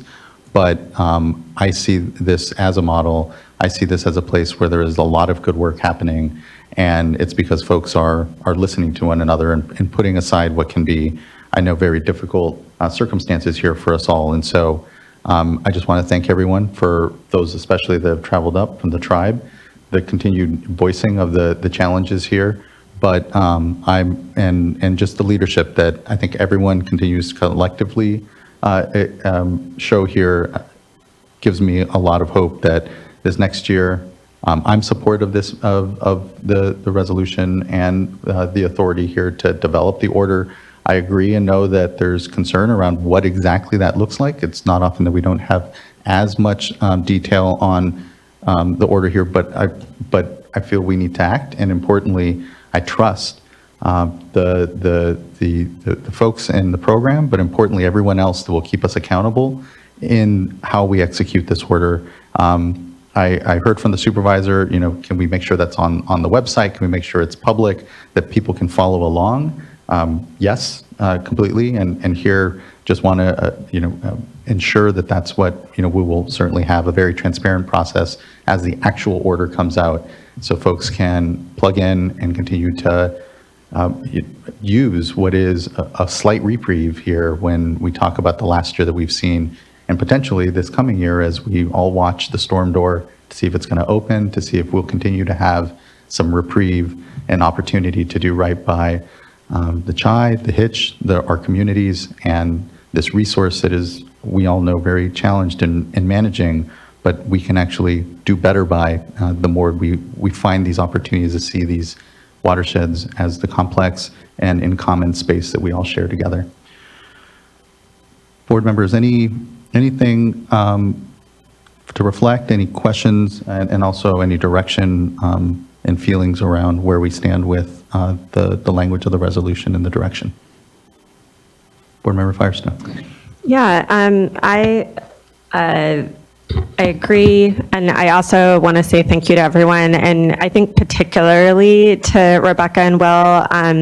It's not easy to set a tone of collaboration in a really polarized environment, and to really, and I think words really matter, and the messages you send really matter, and I think especially as we set up, how to move forward here. We should be setting this up as, I think somebody spoke more eloquently about really that this is an opportunity for everyone to work together in an unprecedented way, and to help us all craft more effective solutions. When I think of, it's frustrating to see folks kind of leaning in towards what seems like legal fights on trying to just collect basic information to better craft solutions. I hope that everyone is going to be putting all of their efforts into trying to help us get the best information so that we don't have to use more crude regulatory powers. I think everyone is better off when we have really much more fine and detailed information to make sure that whatever intervention and regulatory tools we may have to utilize are really targeted to where they can be most effective and will make a difference. And I think, I know our vice chair said in a stakeholder meeting up in the Clear Lake region that I really do think data is our friend. We are in a new era. Helping everyone have a really clear idea of how things are working enables us to do the lightest touch possible to have the biggest impact. And so I really see the leadership and collaboration from particularly the ag side, and helping to really create a new culture. This isn't an area that has had a lot of, regulatory oversight on water use, for example. It's a lot of relatively small diverters in the scheme of things. And I think and a lot of folks that are doing very sustainable practices in many ways, but I do really see and hear the genuine and authentic concern for trying to save the hitch, and I think listening and respecting the tribal knowledge and work that's been going on in real leadership here. I want to say thank you to the tribes that have been leading this and have been hosting the summit. I also just want to say thank you to Big Valley in particular, and everyone that helped host. I know staff and I were able to plant some tules and to ride on a tule boat, and really get a sense of the amazing stewardship that you all are leading, and the really robust data collection that you're also helping to generate. So I'll just say I think two things. One is, I think the vice chair's suggestion on adding language on barrier removal, I think is what was suggested on other factors, is great. I mean, I think staff have been helping to keep us updated on the full array of activities going on that Felipe, you mentioned the task force is coordinating, and we have unprecedented coordination on that.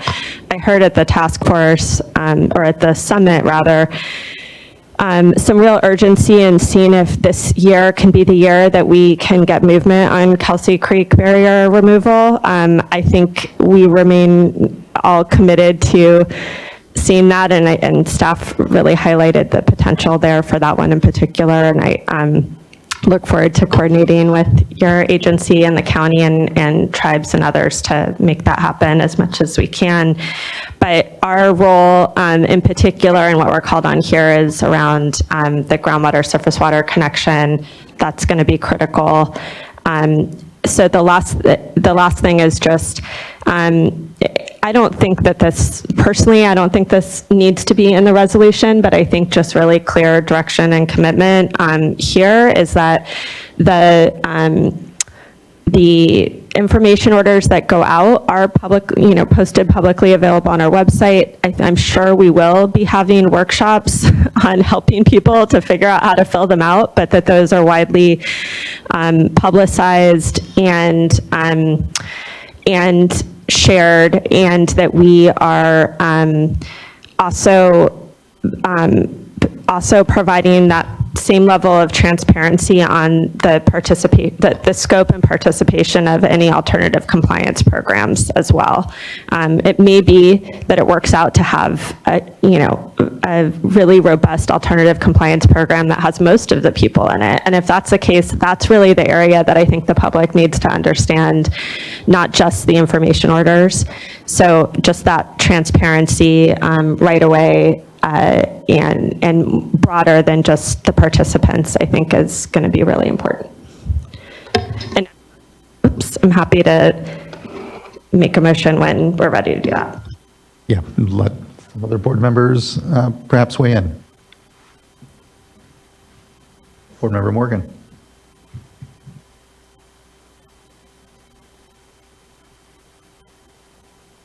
So thank you.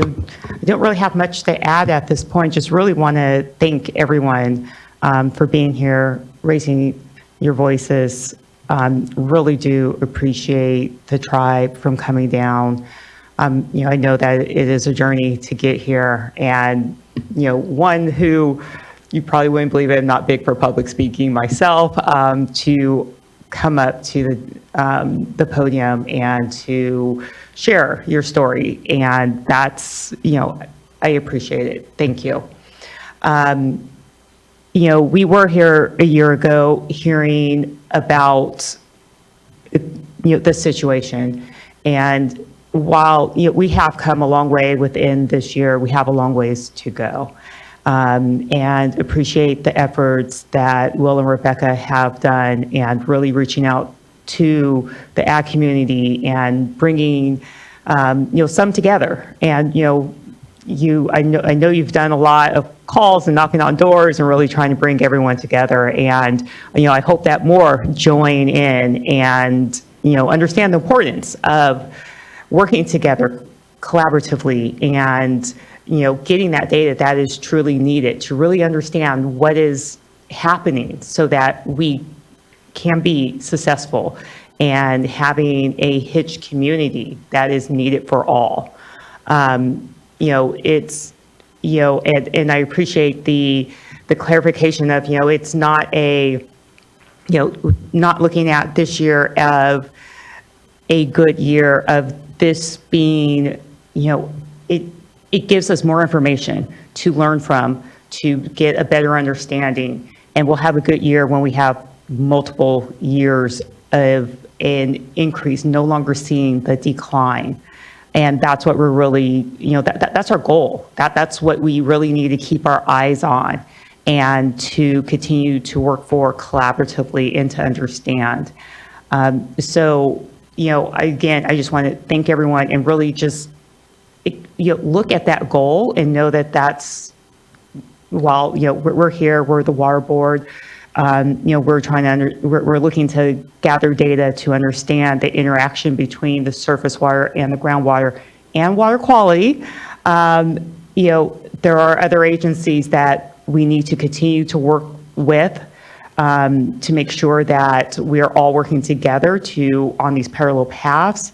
We need to continue to work with all of our partners, the tribes, all of us together in this is how we are going to be successful in getting to making sure that we're seeing that end goal. And so really making sure that's what we're focused on and that we're able to achieve it in not only this 1 year, but those out years. Because we get lost in the details of just this 1 year, and today we're going to lose sight of that end goal. And I really want to make sure that we do what we need to do today to get to where we need to be in the future for the future generations. So again, thank you all for being here and raising your voices. Here. Thank you, Board Member. Board Member McGuire. I think all I'd like to do is just echo the other board members' really good, constructive, and thoughtful comments that were made, and say that I'm in support of the resolution and the emergency regulations, and with the addition of any proposed language staff have on whereas number 5. Yes, or 4, perhaps, I think. Yeah, well, and Vice Chair, I don't know if you had anything further, and importantly, the Vice Chair did flag earlier just a desire for some language change, so I'm not sure if folks have anything prepared to try to respond to that. Chair Esquivel, we do have a proposed edit, and I believe we've sent it to Courtney. And I will note that it's actually in the resolution clauses, not the whereas clauses, I believe. If you can scroll down to resolve number 5.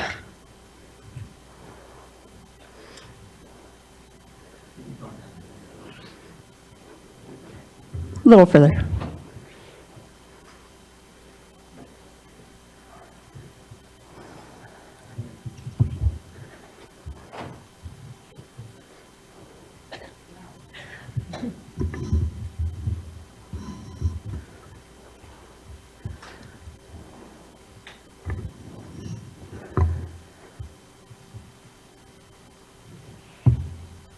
So here we propose the underlined language, which is to add and use the data received to refine hitch protection efforts and reassess the activities potentially impacting the hitch population.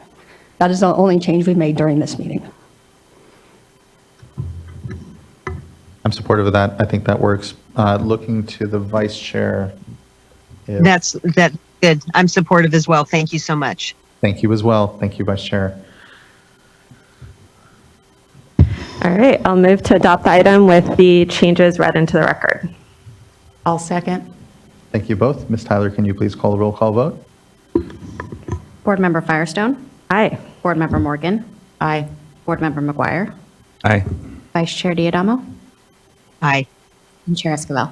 Aye. Thank you. Thank you as well. The vote is unanimous and the item is adopted. Really appreciate, again, the tribe's voices here, everyone's voices and contribution to this, and a lot more work to go. So thank you. And with that, it actually also brings us to the end of our 2-day meeting. And so I would just like to, oh, it doesn't, I apologize. I almost adjourned us.